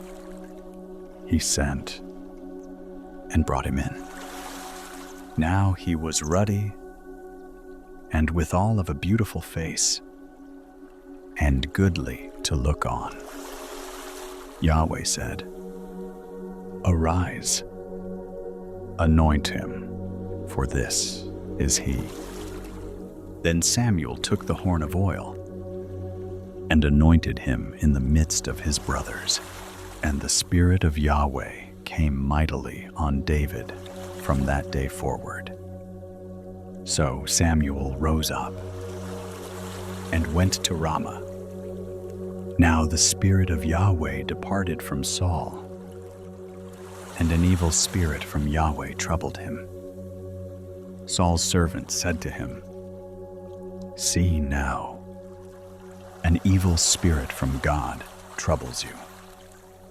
Let our Lord now command your servants who are before you to seek out a man who is a skillful player on the harp. And it shall happen, when the evil spirit from God is on you, that he shall play with his hand, and you shall be well." Saul said to his servants, "Provide me now a man who can play well, and bring him to me." Then answered one of the young men and said, "Behold, I have seen a son of Jesse the Bethlehemite, who is skillful in playing, Biah, and a mighty man of valor, and a man of war, and prudent in speech, and a comely person, and Yahweh is with him." Therefore Saul sent messengers to Jesse and said, "Send me David your son." who was with the sheep, Jesse took a donkey loaded with bread, and a bottle of wine, and a kid, and sent them by David his son to Saul.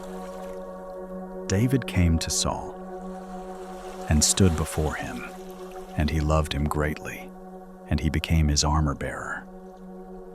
Saul sent to Jesse, saying, "Please let David stand before me, for he has found favor in my sight." It happened, when the evil spirit from God was on Saul, that David took the harp and played with his hand. So Saul was refreshed and was well, and the evil spirit departed from him. Now the Philistines gathered together their armies to battle, and they were gathered together at Soko, which belongs to Judah, and encamped between Soko and Azekah, in Ephes-dammim. Saul and the men of Israel were gathered together, and encamped in the valley of Elah, and set the battle in array against the Philistines.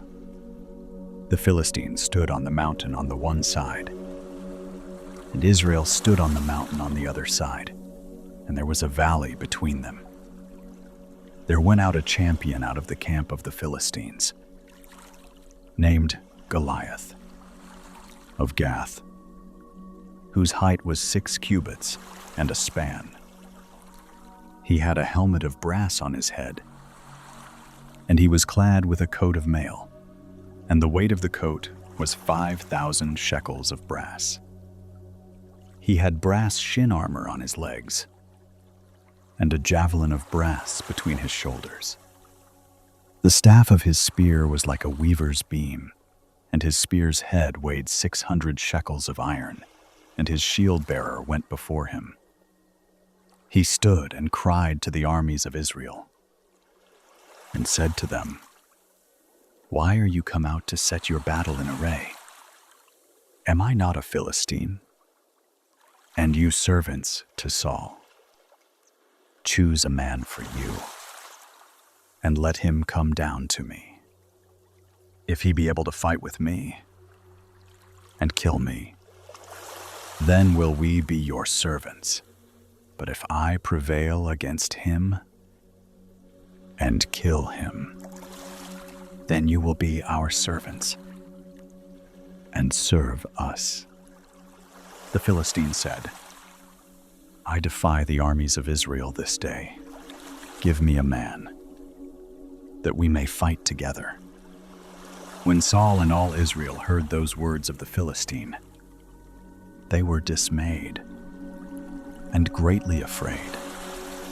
Now David was the son of that Ephrathite of Bethlehem, Judah, whose name was Jesse, and he had 8 sons, and the man was an old man in the days of Saul, stricken in years among men.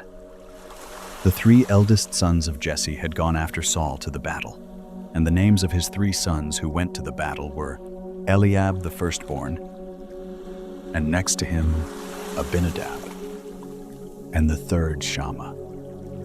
David was the youngest, and the 3 eldest followed Saul.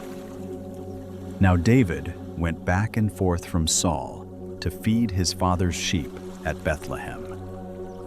The Philistine drew near morning and evening, and presented himself 40 days. Jesse said to David his son, "Take now for your brothers an ephah of this parched grain, and these 10 loaves, and carry them quickly to the camp to your brothers, and bring these 10 cheeses to the captain of their 1,000, and look how your brothers fare, and take their pledge." Now Saul and they and all the men of Israel were in the valley of Elah, fighting with the Philistines. David rose up early in the morning and left the sheep with a keeper, and took and went, as Jesse had commanded him, and he came to the place of the wagons. As the army, which was going forth to the fight, shouted for the battle, Israel and the Philistines put the battle in array, army against army. David left his baggage in the hand of the keeper of the baggage and ran to the army and came and greeted his brothers. As he talked with them, behold, there came up the champion, the Philistine of Gath, Goliath by name, out of the ranks of the Philistines, and spoke according to the same words, and David heard them. All the men of Israel, when they saw the man, fled from him, and were sore afraid. The men of Israel said, Have you seen this man who has come up? Surely to defy Israel is he come up, and it shall be that the man who kills him, the king will enrich him with great riches, and will give him his daughter, and make his father's house free in Israel. David spoke to the men who stood by him, saying, What shall be done to the man who kills this Philistine and takes away the reproach from Israel? For who is this uncircumcised Philistine, that he should defy the armies of the living God? The people answered him after this manner, saying, So shall it be done to the man who kills him. Eliab, his eldest brother, heard when he spoke to the men, and Eliab's anger was kindled against David. And he said, Why are you come down? And with whom have you left those few sheep in the wilderness? I know your pride and the naughtiness of your heart, for you have come down that you might see the battle. David said, What have I now done? Is there not a cause? He turned away from him toward another, and spoke after the same manner. And the people answered him again after the former manner. When the words were heard which David spoke, they rehearsed them before Saul, and he sent for him. David said to Saul, Let no man's heart fail because of him. Your servant will go and fight with this Philistine. Saul said to David, You are not able to go against this Philistine to fight with him, for you are but a youth, and he a man of war from his youth. David said to Saul, Your servant was keeping his father's sheep, and when there came a lion or a bear and took a lamb out of the flock, I went out after him and struck him and delivered it out of his mouth. And when he arose against me, I caught him by his beard and struck him and killed him. Your servant struck both the lion and the bear, and this uncircumcised Philistine shall be as one of them, seeing he has defied the armies of the living God. David said, Yahweh, who delivered me out of the paw of the lion and out of the paw of the bear, he will deliver me out of the hand of this Philistine. Saul said to David, Go, and Yahweh shall be with you. Saul clad David with his clothing, and he put a helmet of brass on his head, and he clad him with a coat of mail. David girded his sword on his clothing, and he tried to go, for he had not proved it. David said to Saul, I can't go with these, for I have not proved them. David put them off him. He took his staff in his hand and chose him 5 smooth stones out of the brook and put them in the shepherd's bag which he had. even in his wallet, and his sling was in his hand, and he drew near to the Philistine. The Philistine came on and drew near to David, and the man who bore the shield went before him. When the Philistine looked about and saw David, he disdained him, for he was but a youth, and ruddy, and withal of a fair face. The Philistine said to David, "Am I a dog, that you come to me with sticks?" The Philistine cursed David by his gods. The Philistine said to David, "Come to me, and I will give your flesh to the birds of the sky, and to the animals of the field." Then said David to the Philistine, "You come to me with a sword, and with a spear, and with a javelin, but I come to you in the name of Yahweh of armies, the God of the armies of Israel, whom you have defied.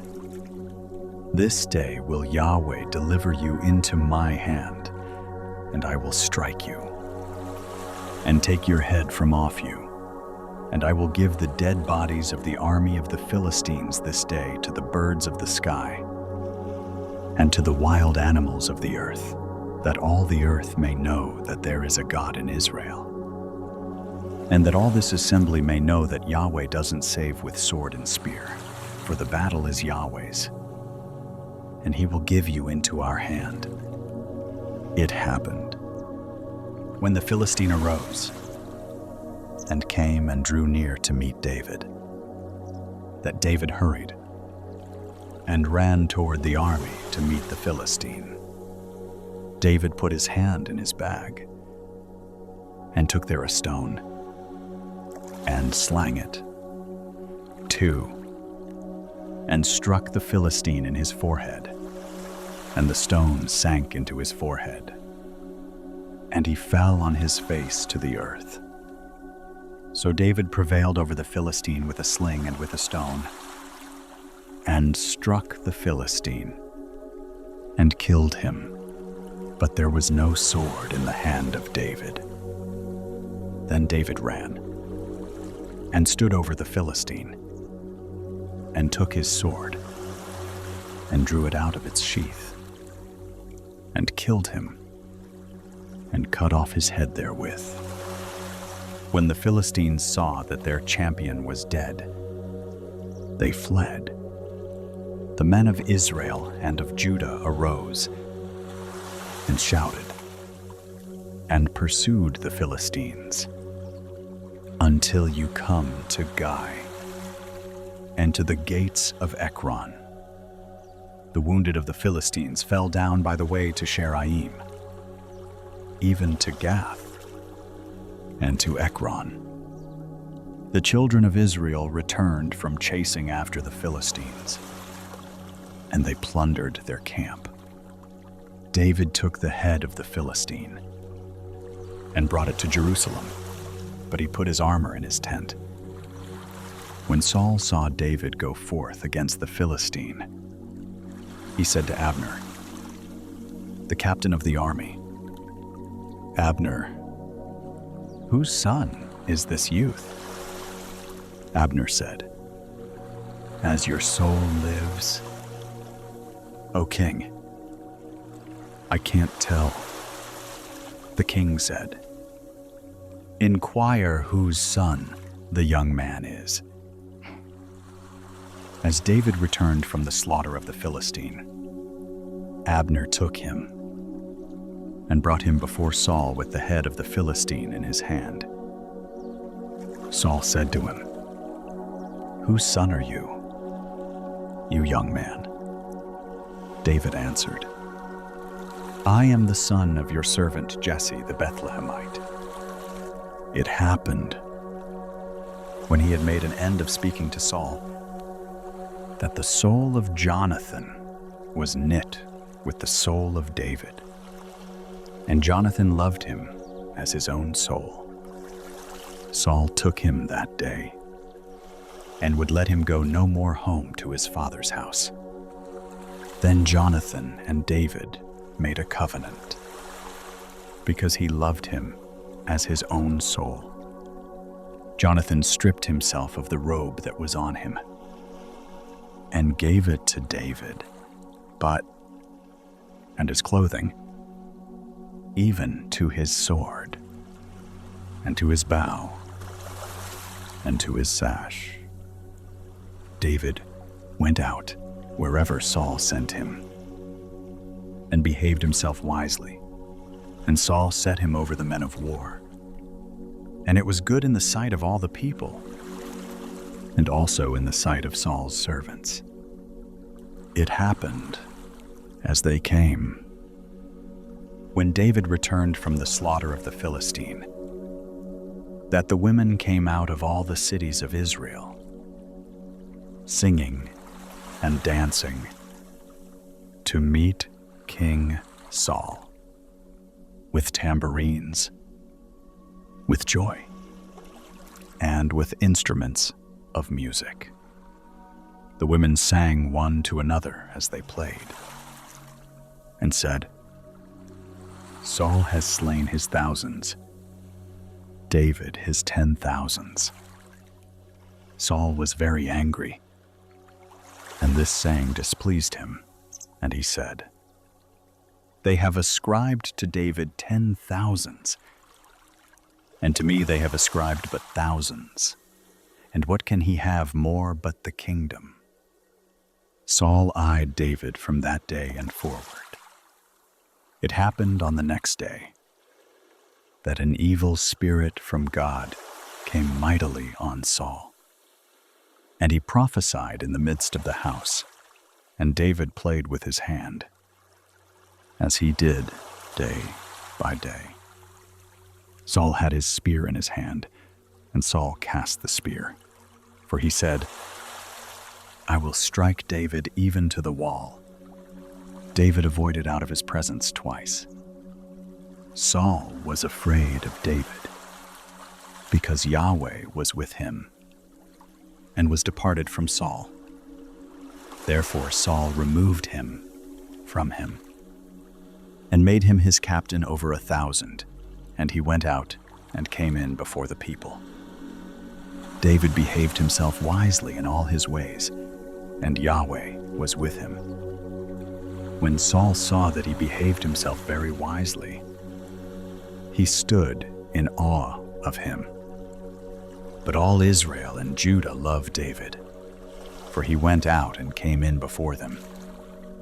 Saul said to David, "Behold, my elder daughter, Merab. Her will I give you as wife. Only be valiant for me, and fight Yahweh's battles."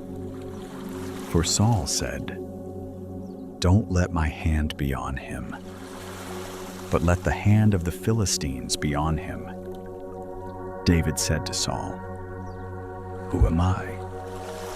And what is my life, or my father's family in Israel, that I should be son-in-law to the king?" But it happened at the time when Merab, Saul's daughter, should have been given to David, that she was given to Adriel the Maholathite as wife. Michal, Saul's daughter, loved David, and they told Saul, and the thing pleased him. Saul said, "I will give her to him, that she may be a snare to him, and that the hand of the Philistines may be against him." Therefore Saul said to David, "You shall this day be my son-in-law a second time." Saul commanded his servants, saying, "Commune with David secretly, and say, 'Behold, the king has delight in you, and all his servants love you. Now therefore, be the king's son-in-law." Saul's servants spoke those words in the ears of David. David said, "Seems it to you a light thing to be the king's son-in-law, seeing that I am a poor man, and lightly esteemed. The servants of Saul told him, saying, "On this manner spoke David." Saul said, "Thus you shall tell David, the king desires no dowry except 100 foreskins of the Philistines, to be avenged of the king's enemies." Now Saul thought to make David fall by the hand of the Philistines. When his servants told David these words, it pleased David well to be the king's son-in-law. The days were not expired, and David arose and went, he and his men, and killed of the Philistines 200 men, and David brought their foreskins. And they gave them in full number to the king, that he might be the king's son-in-law. Saul gave him Michal his daughter as wife.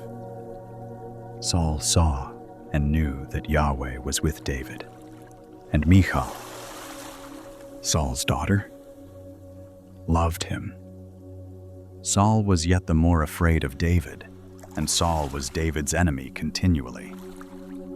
Then the princes of the Philistines went forth, and it happened, as often as they went forth, that David behaved himself more wisely than all the servants of Saul, so that his name was much set by. Saul spoke to Jonathan his son, and to all his servants, that they should kill David. But Jonathan, Saul's son, delighted much in David. Jonathan told David, saying, "Saul my father seeks to kill you. Now, therefore, please take care of yourself in the morning, and live in a secret place, and hide yourself, and I will go out and stand beside my father in the field where you are. And I will commune with my father of you, and if I see anything, I will tell you." Jonathan spoke good of David to Saul his father, and said to him, "Don't let the king sin against his servant, against David, because he has not sinned against you, and because his works have been very good toward you, for he put his life in his hand, and struck the Philistine. And Yahweh worked a great victory for all Israel. You saw it, and did rejoice. Why then will you sin against innocent blood, to kill David without a cause?" Saul listened to the voice of Jonathan, and Saul swore, "As Yahweh lives, he shall not be put to death." Jonathan called David, and Jonathan showed him all those things. Jonathan brought David to Saul, and he was in his presence. As before, there was war again, and David went out and fought with the Philistines, and killed them with a great slaughter, and they fled before him. An evil spirit from Yahweh was on Saul, as he sat in his house with his spear in his hand, and David was playing with his hand. Saul sought to strike David even to the wall with the spear, but he slipped away out of Saul's presence. And he struck the spear into the wall, and David fled, and escaped that night. Saul sent messengers to David's house, to watch him, and to kill him in the morning. And Michal, David's wife, told him, saying, "If you don't save your life tonight, tomorrow you will be slain." So Michal let David down through the window, and he went, and fled, and escaped. Michal took the teraphim, and laid it in the bed, and put a pillow of goat's hair at its head, and covered it with the clothes. When Saul sent messengers to take David, she said, "He is sick." Saul sent the messengers to see David, saying, "Bring him up to me in the bed, that I may kill him." When the messengers came in, behold, the teraphim was in the bed, with the pillow of goat's hair at its head. Saul said to Michal, "Why have you deceived me thus, and let my enemy go, so that he has escaped?" Michal answered Saul. He said to me, "Let me go. Why should I kill you?" Now David fled and escaped, and came to Samuel to Ramah, and told him all that Saul had done to him. He and Samuel went and lived in Naioth. It was told Saul, saying, "Behold, David is at Naioth in Ramah." Saul sent messengers to take David, and when they saw the company of the prophets prophesying, and Samuel standing as head over them, the Spirit of God came on the messengers of Saul, and they also prophesied. When it was told Saul, he sent other messengers, and they also prophesied. Saul sent messengers again the third time, and they also prophesied. Then went he also to Ramah, and came to the great well that is in Secu. And he asked, and said, "Where are Samuel and David?" One said, "Behold, they are at Naioth in Ramah." He went there to Naioth in Ramah, and the Spirit of God came on him also. And he went on and prophesied until he came to Naioth in Ramah. He also stripped off his clothes, and he also prophesied before Samuel, and lay down naked all that day and all that night. Therefore they say, "Is Saul also among the prophets?" God sent Samuel to anoint the shepherd boy David, and in faith the young man brought down the giant Goliath. Jonathan bound himself to David in friendship. Their hearts knit as one. But jealousy grew in Saul's heart, and again he sought to harm him, until David had to say a tearful goodbye and set out as a fugitive. If you've fallen asleep beneath the covers, don't worry. It will all wait quietly in the night. Next come David's wandering days. David fled from Naioth in Ramah and came and said before Jonathan, "What have I done? What is my iniquity? And what is my sin before your father, that he seeks my life?" He said to him, "Far from it, you shall not die. Behold, my father does nothing, either great or small, but that he discloses it to me. And why should my father hide this thing from me? It is not so." David swore, moreover, and said, "Your father knows well that I have found favor in your eyes." And he says, "Don't let Jonathan know this, lest he be grieved. But truly as Yahweh lives, and as your soul lives, there is but a step between me and death." Then said Jonathan to David, "Whatever your soul desires, I will even do it for you." David said to Jonathan, "Behold, tomorrow is the new moon, and I should not fail to dine with the king. But let me go, that I may hide myself in the field to the third day at evening.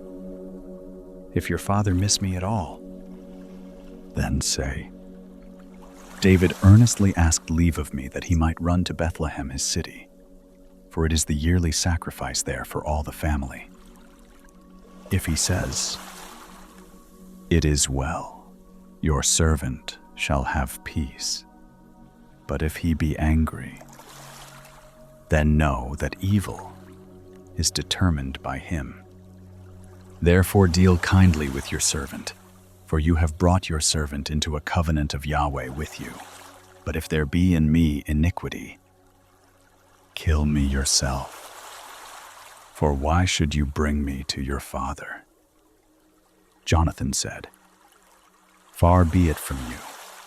For if I should at all know that evil were determined by my father to come on you, then wouldn't I tell you that? Then said David to Jonathan, Who shall tell me if perchance your father answer you roughly? Jonathan said to David, Come, and let us go out into the field. They both went out into the field. Jonathan said to David, Yahweh, the God of Israel, be witness, when I have sounded my father about this time tomorrow, or the third day, behold, if there be good toward David, shall I not then send to you and disclose it to you?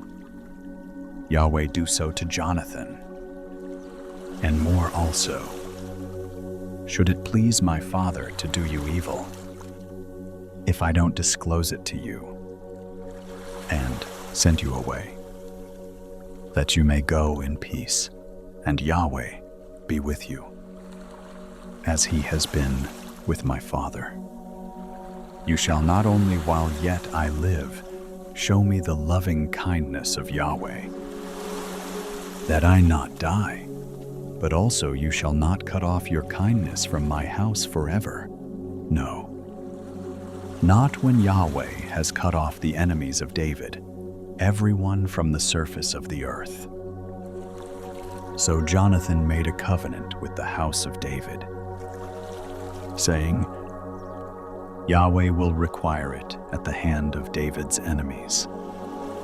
Jonathan caused David to swear again, for the love that he had to him, for he loved him as he loved his own soul. Then Jonathan said to him, Tomorrow is the new moon, and you will be missed, because your seat will be empty.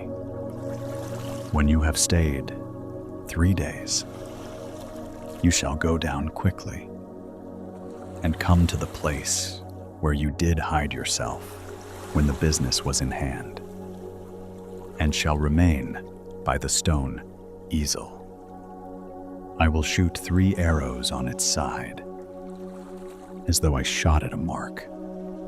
Behold, I will send the boy, saying, Go, find the arrows.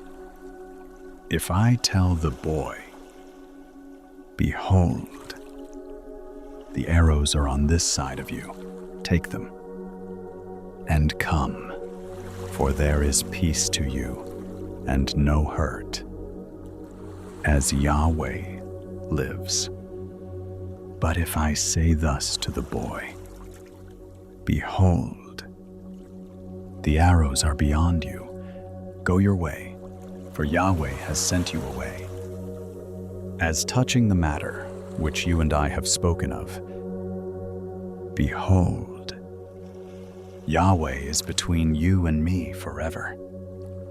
So David hid himself in the field, and when the new moon was come, the king sat him down to eat food. The king sat on his seat, as at other times, even on the seat by the wall. And Jonathan stood up, and Abner sat by Saul's side. but David's place was empty. Nevertheless, Saul didn't say anything that day, for he thought, "Something has happened to him. He is not clean. Surely he is not clean." It happened on the next day after the new moon, which was the second day, that David's place was empty. And Saul said to Jonathan, his son, "Why doesn't the son of Jesse come to meet? Neither yesterday nor today?" Jonathan answered Saul, "David earnestly asked leave of me to go to Bethlehem, and he said, 'Please let me go, for our family has a sacrifice in the city, and my brother, he has commanded me to be there. And now, if I have found favor in your eyes, let me get away, I pray you, and see my brothers.' Therefore he is not come to the king's table." Then Saul's anger was kindled against Jonathan, and he said to him, "You son of a perverse, rebellious woman, don't I know that you have chosen the son of Jesse to your own shame, and to the shame of your mother's nakedness? For as long as the son of Jesse lives on the earth, you shall not be established, nor your kingdom. Therefore now send and bring him to me, for he shall surely die." Jonathan answered Saul his father, and said to him, "Why should he be put to death? What has he done?" Saul cast his spear at him to strike him. By this Jonathan knew that his father was determined to put David to death. So Jonathan arose from the table in fierce anger, and ate no food the second day of the month, for he was grieved for David, because his father had done him shame. It happened in the morning that Jonathan went out into the field at the time appointed with David, and a little boy with him. He said to his boy, "Run, find now the arrows which I shoot." As the boy ran, he shot an arrow beyond him. When the boy was come to the place of the arrow which Jonathan had shot, Jonathan cried after the boy and said, "Isn't the arrow beyond you?" Jonathan cried after the boy, "Go fast. Hurry. Don't delay."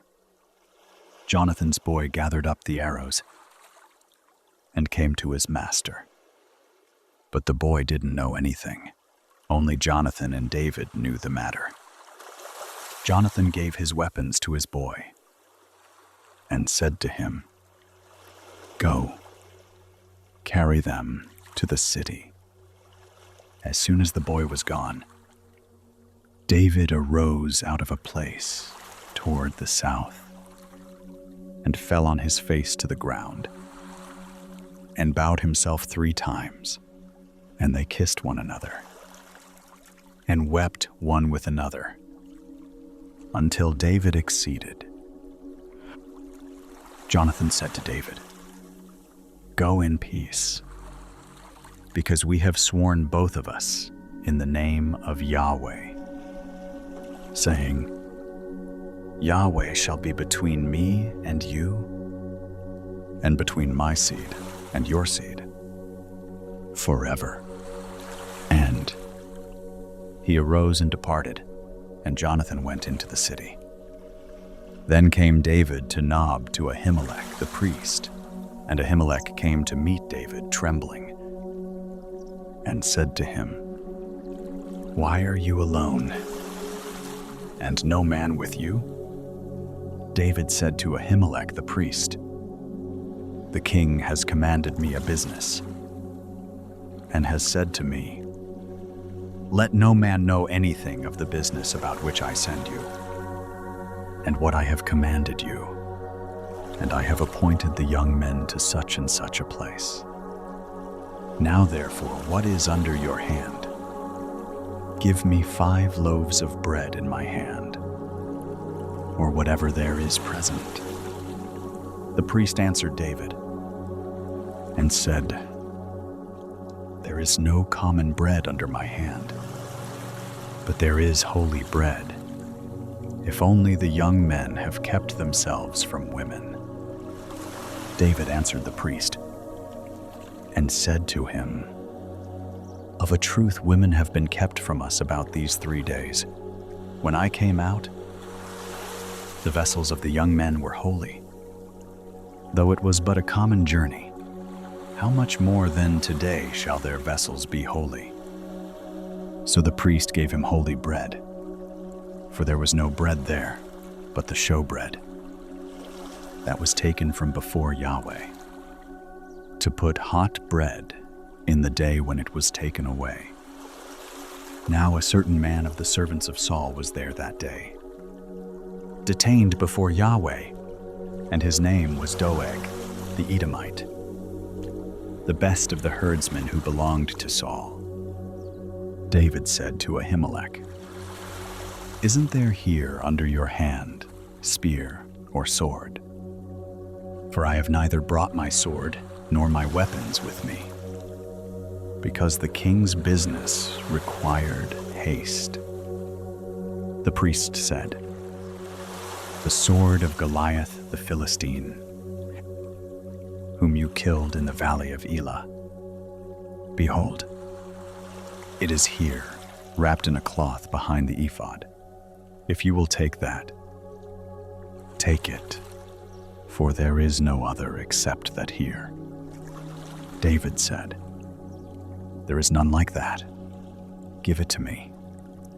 David arose and fled that day for fear of Saul, and went to Achish the king of Gath. The servants of Achish said to him, "Isn't this David the king of the land? Didn't they sing one to another about him in dances, saying, 'Saul has slain his thousands, David his 10,000s?'" David laid up these words in his heart, and was very afraid of Achish the king of Gath. He changed his behavior before them, and feigned himself mad in their hands, and scrabbled on the doors of the gate, and let his spittle fall down on his beard. Then said Achish to his servants, "Look, you see the man is mad. Why then have you brought him to me? Do I lack madmen, that you have brought this fellow to play the madman in my presence? Shall this fellow come into my house?" David therefore departed there, and escaped to the cave of Adullam. And when his brothers and all his father's house heard it, they went down there to him, everyone who was in distress, and everyone who was in debt, and everyone who was discontented, gathered themselves to him, and he became captain over them, and there were with him about 400 men. David went there to Mizpeh of Moab, and he said to the king of Moab, "Please let my father and my mother come forth and be with you until I know what God will do for me." He brought them before the king of Moab, and they lived with him all the while that David was in the stronghold. The prophet Gad said to David, "Don't stay in the stronghold. Depart, and get you into the land of Judah." Then David departed, and came into the forest of Hereth. Saul heard that David was discovered, and the men who were with him. Now Saul was sitting in Gibeah, under the tamarisk tree in Ramah, with his spear in his hand, and all his servants were standing about him. Saul said to his servants who stood about him, "Hear now, you Benjamites, Will the son of Jesse give every one of you fields and vineyards? Will he make you all captains of thousands and captains of hundreds? That all of you have conspired against me. And there is none who discloses to me when my son makes a league with the son of Jesse. And there is none of you who is sorry for me, or discloses to me that my son has stirred up my servant against me, to lie in wait, as at this day. Then answered Doeg the Edomite, who stood by the servants of Saul, and said, I saw the son of Jesse coming to Nob, to Ahimelech the son of Ahitub. He inquired of Yahweh for him, and gave him food, and gave him the sword of Goliath the Philistine. Then the king sent to call Ahimelech the priest, the son of Ahitub, and all his father's house, the priests who were in Nob, and they came all of them to the king. Saul said, Hear now, you son of Ahitub. He answered, Here I am, my lord. Saul said to him, Why have you conspired against me, you and the son of Jesse, in that you have given him bread and a sword, and have inquired of God for him, that he should rise against me, to lie in wait, as at this day? Then Ahimelech answered the king, and said, Who among all your servants is so faithful as David, who is the king's son-in-law, and is taken into your counsel, and is honorable in your house? Have I today begun to inquire of God for him? Be it far from me. Don't let the king impute anything to his servant, nor to all the house of my father, for your servant knows nothing of all this, less or more. The king said, You shall surely die. Ahimelech, you and all your father's house. Copen,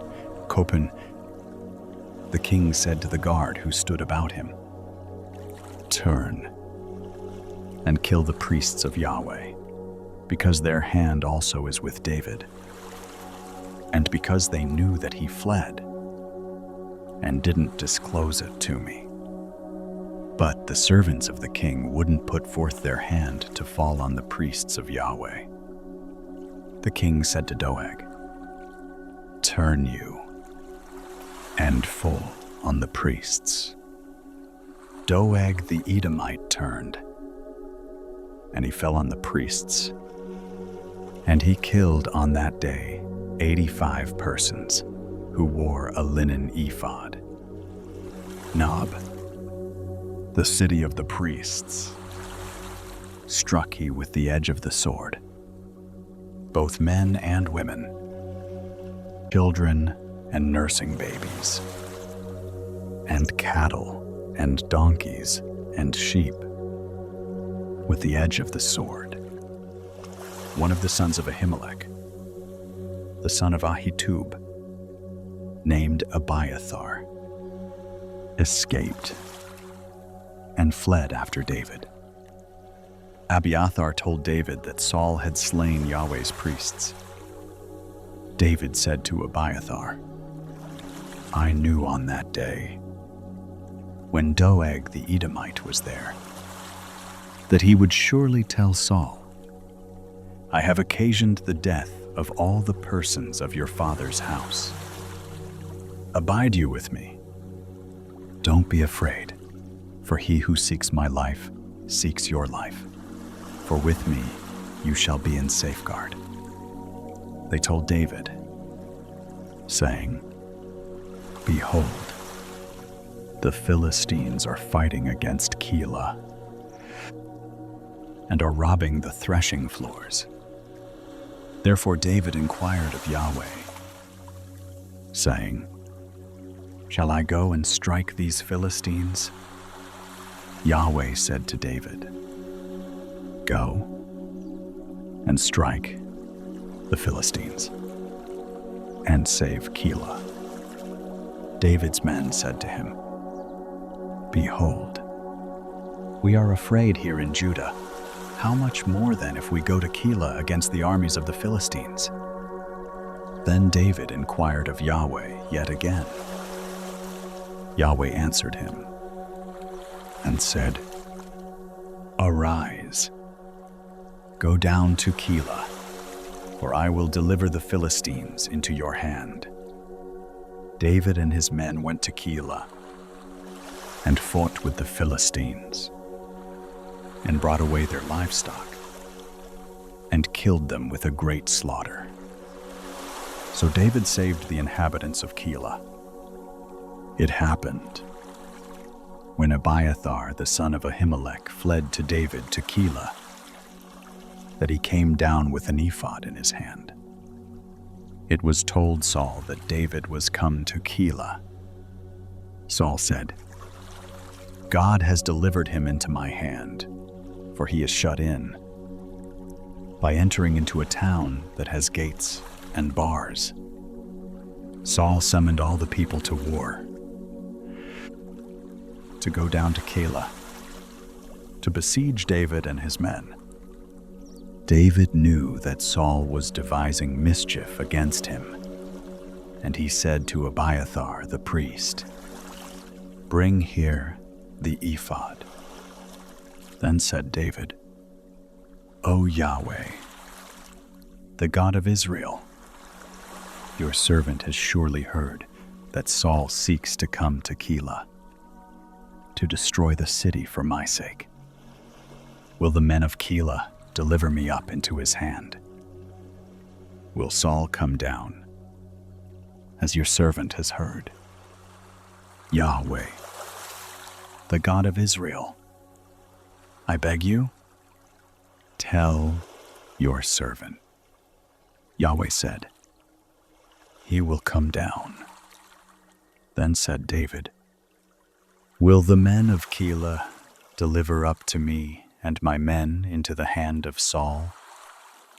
Yahweh said, They will deliver you up. Then David and his men, who were about 600, arose and departed out of Keilah, and went wherever they could go.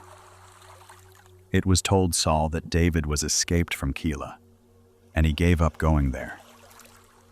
David abode in the wilderness in the strongholds, and remained in the hill country in the wilderness of Ziph. Saul sought him every day, but God didn't deliver him into his hand. David saw that Saul had come out to seek his life, and David was in the wilderness of Ziph in the wood. Jonathan, Saul's son, arose and went to David into the wood, and strengthened his hand in God. He said to him, Don't be afraid, for the hand of Saul my father shall not find you, and you shall be king over Israel, and I shall be next to you, and that also Saul my father knows. They two made a covenant before Yahweh, and David abode in the wood, and Jonathan went to his house. Then came up the Ziphites to Saul to Gibeah, saying, Doesn't David hide himself with us in the strongholds in the wood, in the hill of Hachilah, which is on the south of the desert?